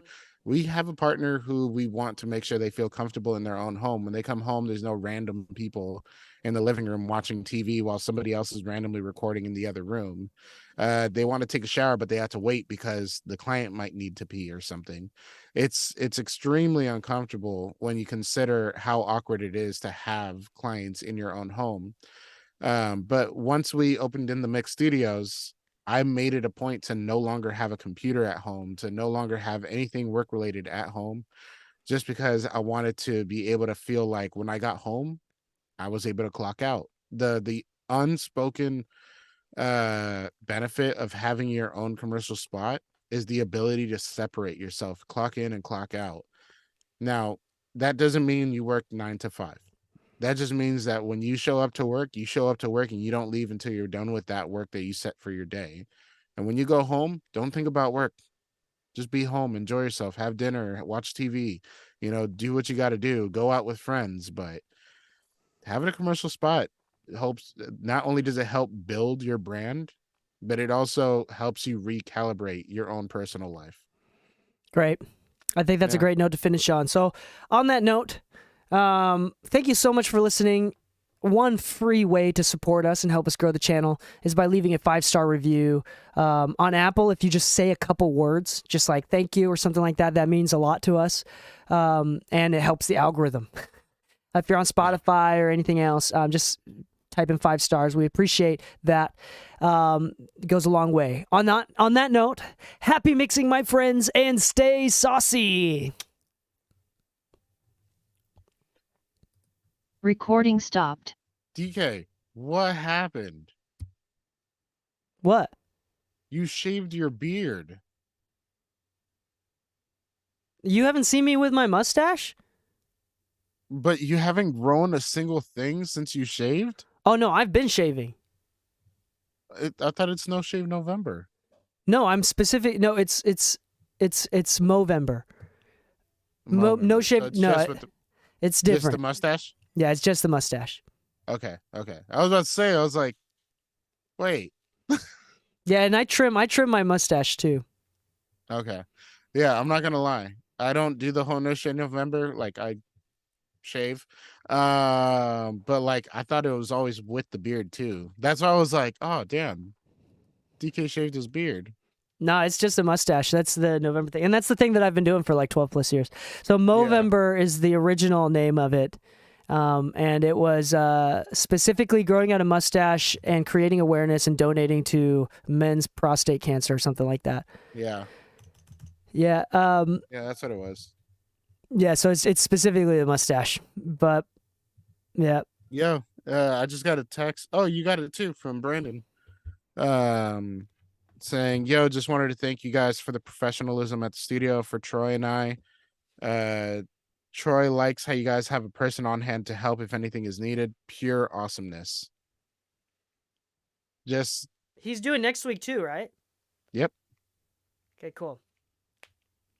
It's just nice to see the text just acknowledging like, hey, like the little things that we make sure are in effect are making a difference in our client's experience. I like that. Also, thank you for subscribing, New York in Time. New York in Time. Yeah. Long I'm gonna Live Uber Lou. Eats That's a me good. some That's a good name. Long Live Lou Yeah. from Meditate Music. Long live Lou. Thank you, Meditate Music. Yeah, that's a good one. I We'll hope use I that for the live next one. long. You want to do one more? Is that cool if we do one more? Yeah, as long as it's cool that I Uber eat something, they might like deliver it. Actually, hold on. What time is it? It's 11:30. Oh no, I know. Okay. Yo, did you open it? What? Oh no, wait. Did you bring yours? No, I had opened mine already. He didn't wait to open his know. with me. I'm not gonna lie, I was pretty disappointed in myself. No, hey, I had opened this one already. Because I went with my godson Uh-huh. and he wanted Lou. to open them. Gotcha. Yeah. I'm gonna do. Let's call that it for today. Okay. Let's spend some time this week just thinking about topics. I feel like we should we have enough episodes that we can start recycling topics. Yeah. So we can even go back to our old episodes, see which performed the most. Also, yeah. Let's Yeah. let's call that it for today. Actually, is there another fast one that we can do? Yeah. Dummy, I have a question for you. What's a fast episode me and DK can do? Confidence. How to build confidence as an artist and as an engineer in general. I feel like it's a lot of like. There you go. That's that topic that I was thinking about. Yeah. Yeah. But I feel like that's like a solo one. I'd want to go off solo on that one. That's Okay. cool. Anything else that we could do together? I think a personable one would be really well. I think how to conduct yourself once you get to like those higher end clients, or like what the standard interaction is amongst like How to stay authentic once you've succeeded. yeah, because like there's levels, and like at a certain level, like there's a certain way At you that have to point, present. scaling, systemizing, that way you can still dedicate the same amount of time to your clients. Oh, DK, did you get the shirt, by the way? I sent the shirts. I left the shirt. What did you say? I left the Dami Daily shirt. He left a shirt for you. On my porch? Yeah, Well, dude, you need Oh, to come. dude, you go need to get come it. through anyway to grab your sweater. that's true. My Yeah. CA So sweater. I That I haven't seen sweater's it yet. so sick. You know what's crazy? I had lost that sweater, and then I found it Mhm. 2 years later. Oh no, like 1.5 years later. Put it on for the first time. I leave it at DK's house.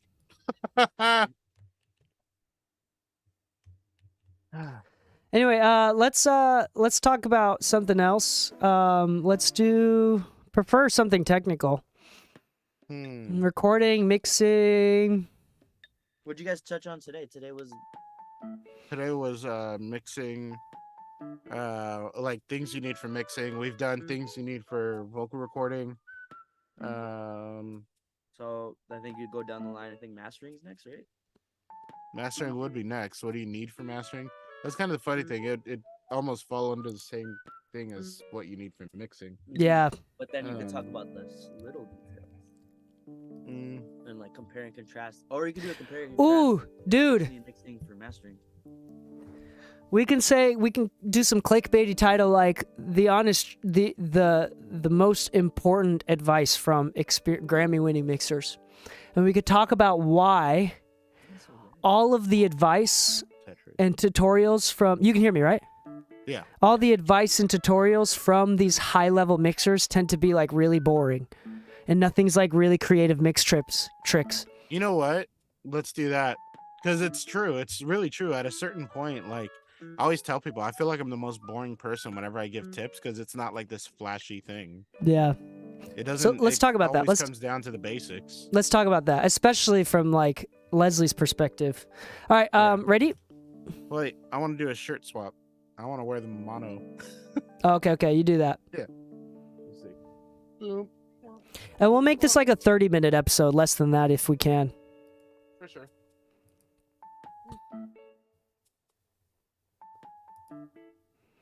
Hello. How is everybody in the chat doing? How are you doing, chat?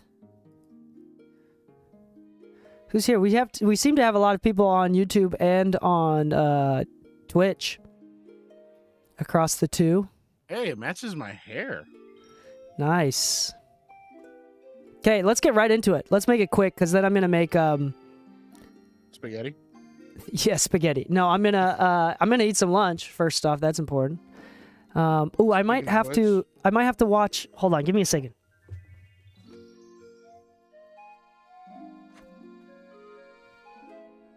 Gonna order me some bagels and cream cheese.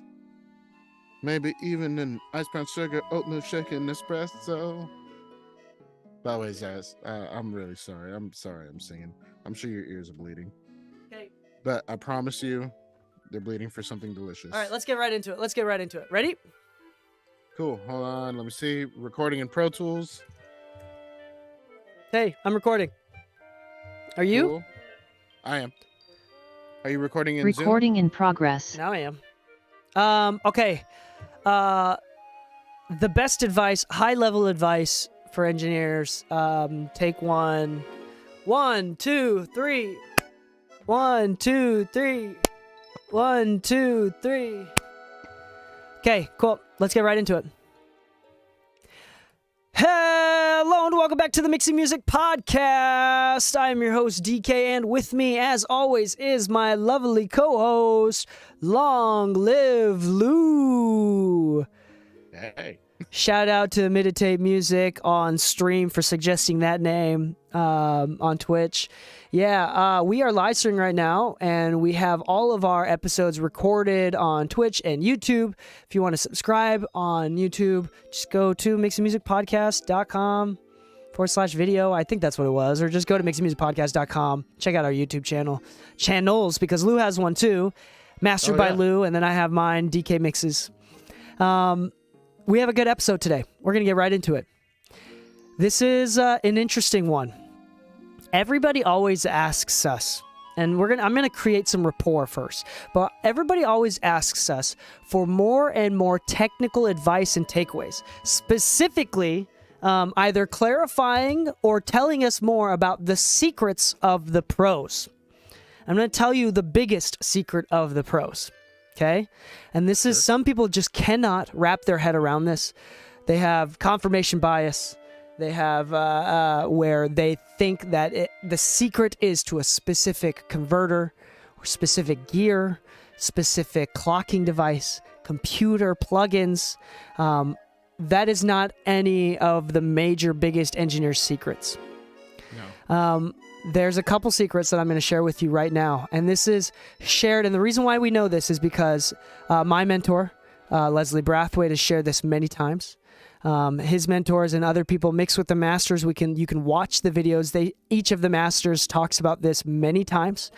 This is less talked about on like influencer stuff because influencers and even us as a podcast, I get more downloads if I pretend that the secret is how to use a doubler or an EQ in a specific way. There's more downloads in that way. So this is an unsexy secret, the real secret.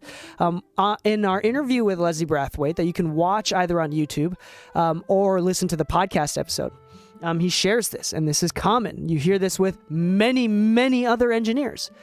The unsexy secret and truth for good mixes is not the gear, not the computer, not going out of the box, not analog, but it's being so well practiced and so comfortable mixing that you mix emotionally. Oh yeah. You can mix emotionally. The one of these subjectively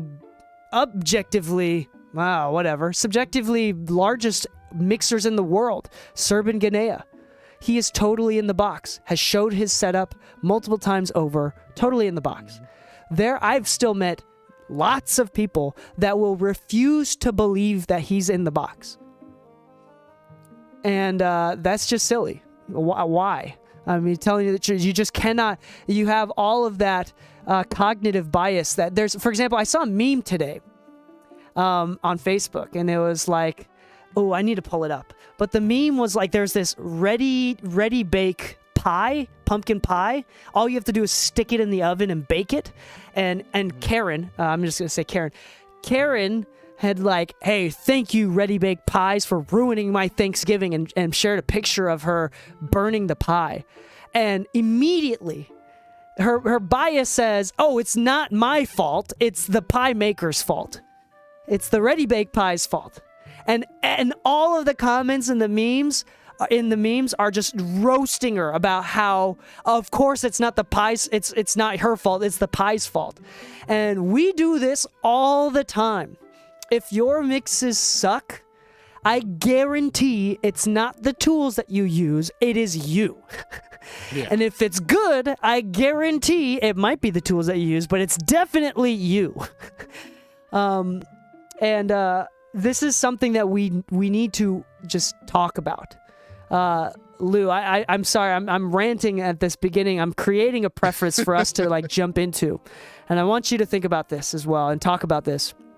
But I very clearly, and I'm gonna call you out on your bullshit right now. If you're listening and you blame anything equipment, computer, lack of plugins, lack of equipment for your shitty mixes, I'm telling you right now, you're on that bullshit, you're lying to yourself, and the secret is you suck. But the good news is, because it's not about equipment, you as a mixer can get better. That is the best and most hopeful part of that news. With practice, with time, with years of experience, you can get better. And that is the awesome, hopeful side of it. Lou, Yo. let's talk about this. You've seen in person as well as on the internet and talked to many other experienced engineers. We're friends with Tizio, with Kalen from District Sound Labs, Bob Horn. Yep. Now, granted, they do things differently from us, right? Yeah. But do they use any sort of weird, niche-y, super weird, high-level secret techniques that nobody else knows about? No, and the funny thing is, if you ask them, they'll tell you. No, they'll say no. Like, no, I don't. Yeah. The funny thing is, like, Bob will listen to a mix. Like, well, I remember, there was something he wanted me to check out, so I pulled in, and I showed him something. I'm like, hey, what do you think of this mix? He's like, sounds great. There's a little this going on there. There's a little that going on there. What I'd probably do is this, that. But everything that he told me to do was like an EQ cut. It wasn't like, oh, watch this. I'm going to show you this one plugin. Makes every mix immediately great. Third It's order gonna be harmonics huge. specifically from Ozone or from It's the Trash at best. this setting. This setting, this specific, at this percentage, at this variable. That's never the conversation with any of the people. Like, I remember I was questioning a mix that I was doing for Ari Lennox, sent it to Tizio because I'm like, yo, like, this is kind of big. I'm doing a mix for Ari Lennox. Like, let me send it to somebody else who does big mixes and get their opinion on it. He listened to it. He's like, it sounds great. What's wrong with it? I'm like, I guess nothing. Like, I was kind of expecting you to tell me, like, oh, you should do this, but no. Like, at the end of the day, everybody that I've hung out with, everybody that I work with, they've got their plaques, they've got their nominations, their awards for different things. They love keeping it simple. And even people with analog hardware, who, I'm a believer that, yeah, it does have a tonal character. Yeah, certain converters have a tonal character, but it's never been anybody's like, oh no, I can't work without my SSL G bus. No, nobody's like, and everybody, I kid you not, one of my personal biggest pet peeves is when somebody shows up and they're like, you don't have this specific preamp? Oh no, I'm gonna sound like shit without it. I'm like, have you ever considered you just sound like shit, period? Like, if your reliance is on one specific thing, then you either haven't ventured out enough to see what options exist, or you really did just get used to that one thing and you're that comfortable with it. So at that point, I want to sympathize with you, but I can only really sympathize if you really knew what you were doing. So if I get a whiff of you not knowing what you're doing, you're just blurting out like a blanket, oh, it's not a C800G, I can't record. Yeah. Really, most people that work professionally don't want to touch it. So this is important, specifically with mixing too. I feel like it mostly has to do with the amount of experience that you have, and the experience turns into comfort, how comfortable you are within Pro Tools. Like, honestly, Pro Tools is kind of like learning the piano. You have to learn your instrument and practice your instrument. If you aren't practicing your DAW, whether that's Ableton, Logic, and Pro Tools, it's not about being able to use the tools fast or efficiently, but if you don't use it fast and efficiently, then you're never going to be able to get into the zone and just care about the music. Just feel the music. Yeah. So you got to learn your DAW. You got to practice your DAW. My young... Sorry, this is... You can't see if you're listening to the podcast, but my second son, my youngest son just came in.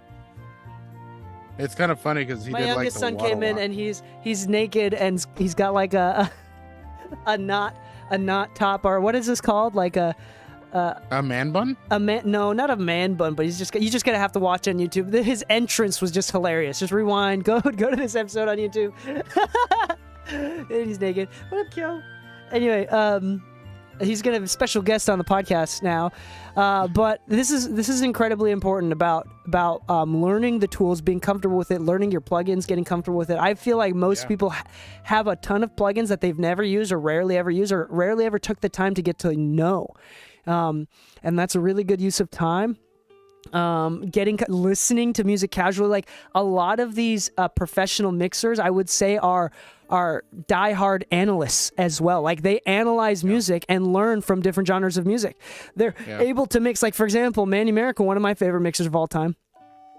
He's able to mix John Mayer to sound like warm, like John Mayer wants. Like that's perfect for John Mayer. But then can turn around and make Post Malone slap. And then the most recent Kendrick album. Like that's like he's so flexible. And I think we've talked about on podcasts that he's shared that he doesn't make every mix sound exactly the way that he wants it to sound. He makes it sound the way that the artist wants it to sound, the client wants it to sound. Being flexible, you're not able to do that if you're not comfortable with your tools and if you're not analyzing music. And if you're not in touch with your emotions, if you're dead set on the way that songs are supposed to sound, then you cannot progress. You will not get better.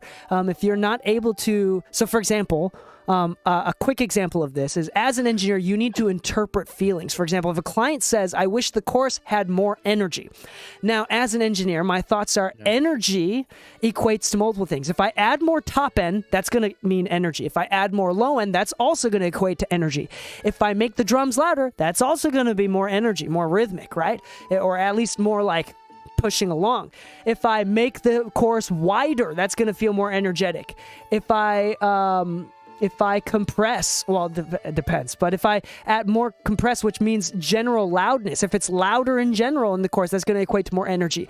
So what I'm doing as an engineer is I'm interpreting what I want and then automatically going into my how do you say? Your reserves. My reserves, my portfolio, my ideas, whatever. Of my repertoire of tools that I know works to increase the level of whatever they want. Energy in this case, right? There's so many different ways to do it, and if you're not comfortable in knowing the techniques, then you're never going to be able to do that. But at the end of the day, it's never about techniques. It's not about the ratio on your compressor, how many dBs of gain reduction you're using on your compressor, specifically what frequency and Q curve that you're using for your EQ, and how much you're dipping, how you seek and destroy and find these frequencies that you cut. It's not about that. It's feeling shit. It's getting used to it, and that's the unfortunate truth. People are just so up their own ass about, I'm not good because I don't know a secret. It's not a secret. It's literally just comfort, getting used to your tools and becoming better over time. My favorite thing is like when people say it's like, oh man, like I'd love for you to teach me how to do this and that. I'm like, cool. And then I drill them on the basics. And they're like, well, I kind of understand this. I'm like, okay. You said that you feel like your mixes are over compressed, right? They're like, yeah. I'm like, so back off the compression. They're like, but like, how do I get it to sound tighter? I'm like, automation. They're like, really? You draw in your volume moves? I'm like, yeah, I mean, the compressor helps, but like, if you do too much compression, you lose this, you lose that. But it's always the underwhelming lesson because it's like, I feel like I just got told go back to basics. But the funny thing is, most of these guys that are big, have you ever like, DK, you attended Mix with the Masters, something that's over $10,000 to go to. You have to No, it Leave your- wasn't. Well, it wasn't over $10,000. I think it was like I thought they $4,000 typically plus expenses, flight. So Oh, maybe it okay. was like 7, 8. I remember for looking everything. at one where they were like, "Oh, it's roughly $12,000 to attend this specific one." I was like, "Damn." But either way, the idea being, you've attended it. I've spoken with a ton of mixers and everything where it's like, okay, cool. Like, you want to learn to mix this and that. You want me to break down my mix to you? Sure. Let me open up a mix, start from scratch, or show you what I've done. And every time you look at it, there's never been like, oh, check this out. This is how you specifically do bass. It's always been like, oh yeah, I ran a parallel for the lead. I used the noise gate to get rid of some of the noise. Did some pretty basic things. Like, it's always this underwhelming thing. So like the idea of, people thinking that there's this hidden secret, this hidden gem technique. That One way nobody's to ever do heard of, anything, like one way to treat Yeah. your bass tracks or 808 tracks. It's not. There's so many things that you have to go back to basics for before you even get to doing the flourishes. And some of those flourishes might be like, oh, we use the Goldfoss EQ, which right now, if you're listening in a timeline that this is still happening, like Black Friday, they're doing the whole 40% off, worth every penny. But it's funny because even them, they describe it as a demasking plugin. It's not the magic uplifter of the world. They're like, oh, this helps with masking frequencies. And by the way, go to mixingmusicpodcast.com/Golfoss if you're interested in that 40%. That's the most they've ever do every year. Yeah. So we talked about Golfoss in the past. mixingmusicpodcast.com/Golfoss if you want And that yeah. 40% Black Friday deal. But it just kind of goes back to that. There is no secret. Most times when people are looking for lessons or they're watching the tutorials, they're wildly underwhelmed by the idea that like they didn't reveal the secret. Yeah. It like literally some of the Mix with the Masters videos, especially for mastering engineers, it's almost like a joke. Yeah. Where like this huge name, multi-Grammy winning mastering engineer pulls up a session that they did with a big Grammy winning multi-plaque artist. How did they master the song? Oh, a half a dB wide boost at 10K, half a dB wide Q boost at 100 hertz, and then limiting with 2 limiters, and that's it. My favorite one is the video for Damn by Kendrick Lamar. Oh my God. It's really funny because he's like, yeah, they wanted more bass, but like there was already so much I didn't touch it. It's like amazing. Yes. He's like, it was already aggressive. It already had the tone, so I just had to make sure it was okay. And it's like, I love this Mix with the Masters. I feel extremely underwhelmed in all the best ways. Yeah, I do think that's like the biggest thing, the hardest pill for people to swallow. I feel like the red pill of mixers is honestly, it's not crazy. Like there's no crazy techniques or tools. And if you find yourself believing that there are tools and techniques that you need to be better, then all of that marketing that all of these gear and plugin companies are doing that make money from you thinking that is working. All of that marketing is working, and you are susceptible to marketing and you're unable to think on your own. Yeah. The funny thing is like, it's more about the mentality behind it. I don't know if you'd agree with that necessarily, but like everybody has access to an EQ. Most people have the same plugins. You go to a studio in LA and guaranteed every single studio has the same basic set of plugins. They might have some flourishes, but if you were to throw in 10 different engineers, you'd have 10 completely different mixes, even with all the same tool set.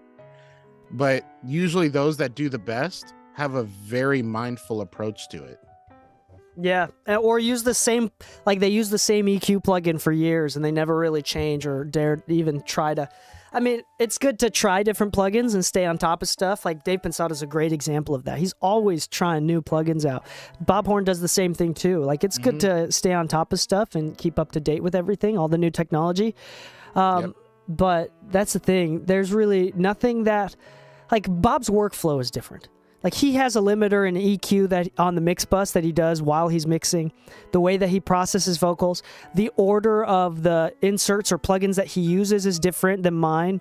Though there's a difference between I have habits, and the reason why I have habits, why I put an EQ before the compressor, it's not because necessarily, maybe at one point it was because I thought it had a different sound, but now the biggest reason is because the habits are really useful. They offload mental processing, right? So the reason why I do R comp or like a compressor after the initial EQ is not because it sounds better or I care to even trial and error it out anymore. It's because that like 1% less processing that my mind has to do frees up that 1% to figure out what the vocal needs. So it's like now I'm doing like I have habits, and we should all create habits to make efficient, like to become more efficient.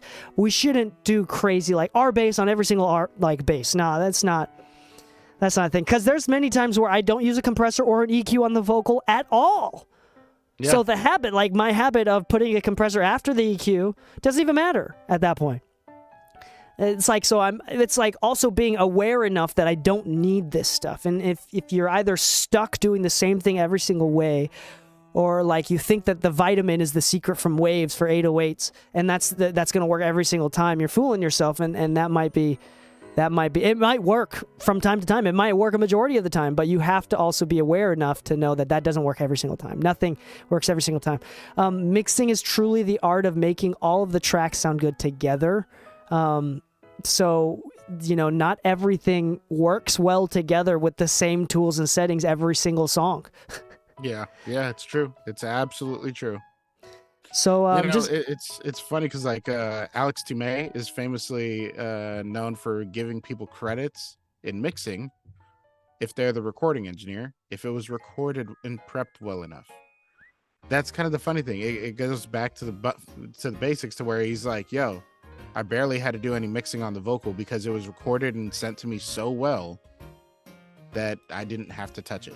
That's kind. I didn't know he did that. To recognize it. Yeah, he'll give people assistant engineer credits for the mixing stage if they recorded it well enough.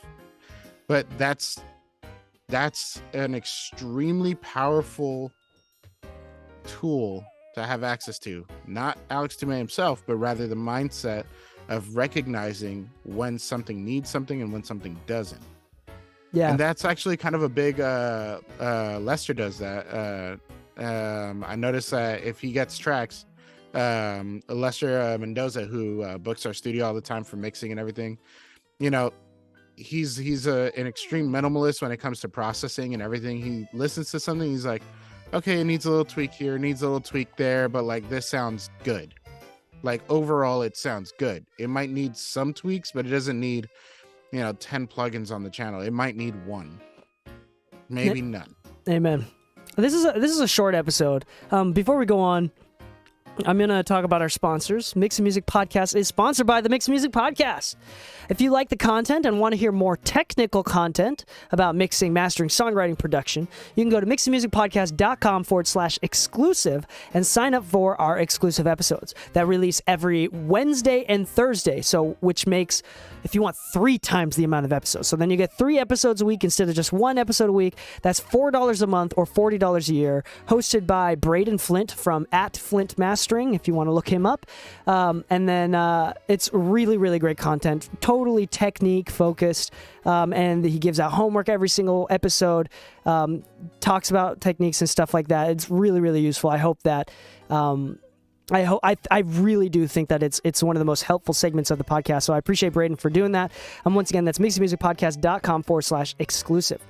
All right. Also, if you're looking to book studio time, rent studio time in the Los Angeles area, we are located in North Hollywood. Lou and I co-own a studio called In The Mix Studios, and that is located in North Hollywood. If you're interested in that, go to inthemixstudios.com or call or text 323-404-7770 to get in touch with our booking manager, who at the time actively working is Lou. So if Lou picks up, that's who that is. Mention that you listen to the podcast, we'll give you a discount for the studio time. If you're looking to hire for mixing and or mastering, you can also DM at Master by Lou or me at DK Mixes.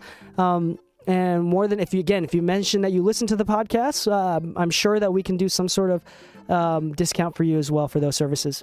Anyway, the last thing that I want to keep going. There's very little to talk about with this topic. It's pretty straightforward. But the big points that I wanted to make is don't be fooled by these marketing, these plug-in companies, the outboard gear, these content creators that say the secret is something technical. It's not. It never is, and it never will be. Take responsibility for your own skill or lack of skill. And again, the hopeful part about this news is that you as a mixer can get better. So this is just a really great thing. Lou, what are some ways that you think people can practice to get better? There's ways I can think of that are somewhat limited, which is if you don't have monitors, obviously it's hard to just sit in front of your monitors and listen to music for hours, which we'd all love to do. Let's be honest, like we all have a limited amount of time in the day, so I'm sure some people are working all the way until late night, so they don't really want to wake up their family to do it, so they only have a couple days out of the week that they can do this. But use whatever you're referencing on as daily headphones for a while or something, like if you have some nice headphones that you bought, like a lot of people have the Audio-Technica ATH M50Xs or X2s or whatever series they're on now. Go for a walk, listen to them, use them around the house. If you use AirPod Pros, listen to them all day long and find a way to get them connected to your computer. Jesse Ray Ernstern was famously known for being like the NS10 guy that everybody kind of like currently like looks to, right? But the funny thing is, he says it all the time. He's like, I've used NS10s for so long. They're what I know. I like them. I think they're great. But then you talk to other people that are like, they sound like shit. I hate them. I don't know why anybody uses NS10s. Just get used to what you like. Get used to what you have. Because at the end of the day, the biggest difference that you can make literally is reliant entirely on your ear and your approach. You want to get better? Learn to understand the mindset of other professionals. Forget about their settings, forget about their templates, forget about any tool they have. Yes, there are tools out there that make a job perceivably easier or more effective, but it's nothing if you don't understand it and why it is seen as such a resourceful tool. The mindset is everything. One of my favorite stories is about the Beatles all wanting to do LSD and their engineer being like, I don't want to, I need to record, I need to be effective.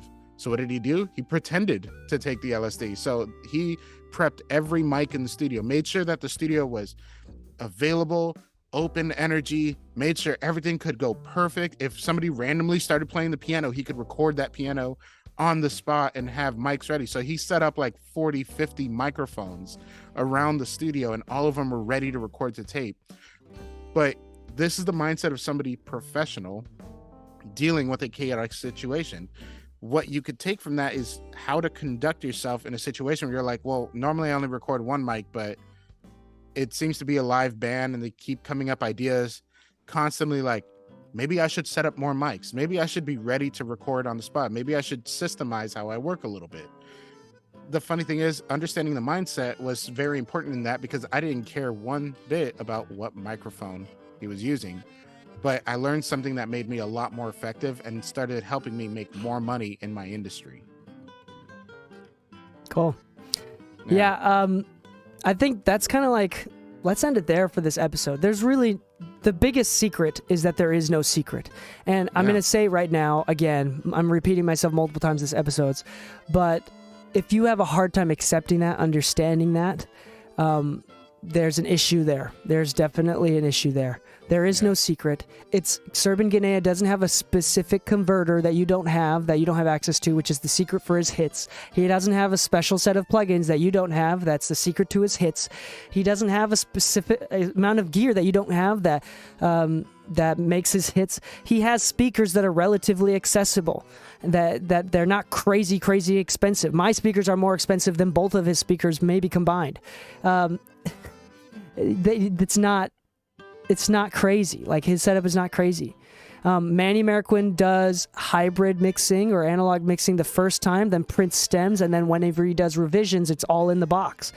Same thing with Jason Joshua. Ed Leslie is completely in the box. There's many high-end. Andrew Sheps is now completely in the box. Many high-end. Tizio is hybrid, but mostly in the box, except for a few things.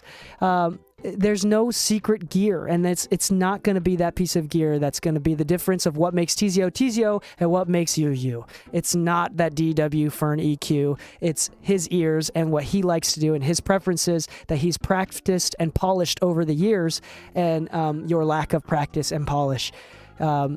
And preference and maybe training. Like, he's been mentored a lot as well. We've been mentored a lot by various people, and we get to see. We spend a lot of time watching other professionals on YouTube as well. You can do that. That's fully accessible. Mix with the Masters has a bunch of free content on YouTube. It's fully accessible. There's no secrets anymore.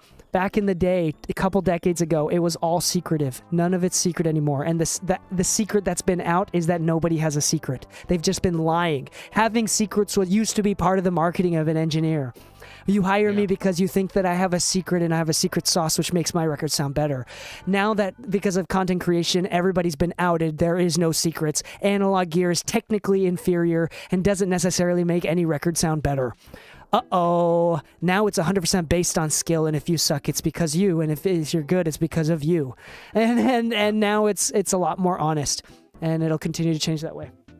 Okay, I think that's a great way to end this episode. I really, really hope that y'all get better. Uh-oh, here it is, Little Munchkin back up again. Do you see him? Back up. My little guy has woken up again. He fell asleep in my arms, but he's back up. He's going to want to come back into my arms. Anyway, thank you so much for listening. Once again, if you like what we're doing and you want to help us out in a free way that takes you no money or no time, go to just leave us a 5-star review on whatever platform you're listening to, Spotify, Apple Music, whatever. That really helps us with the algorithms of the platform, so we appreciate that. And on that note, happy mixing, my friends, and stay saucy.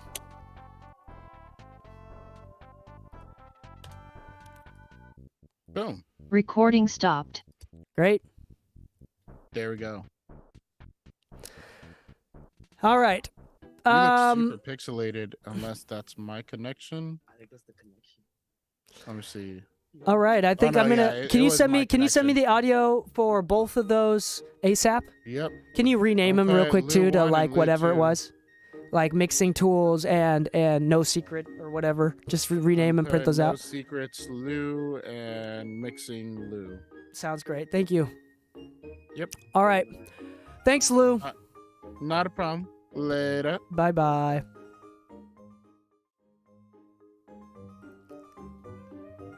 All right. Thank you so much for joining us on this episode, this live recording session of the Mixing Music Podcast. We'll have these episodes up this week, next week. I'm going to probably do another solo episode talking about confidence.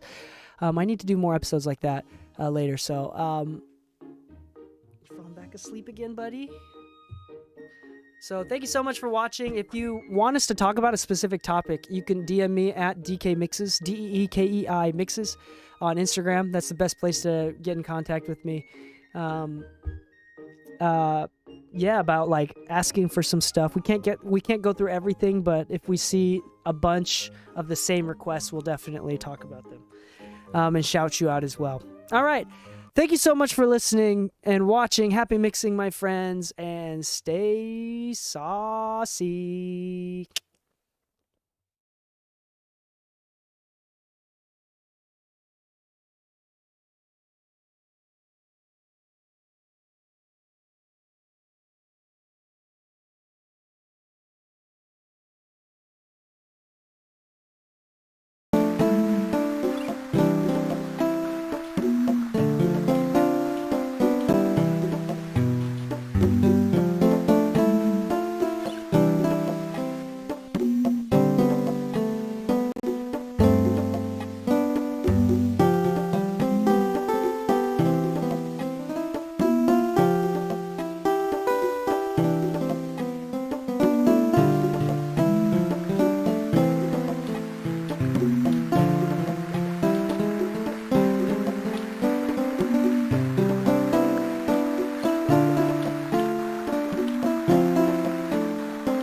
Bye.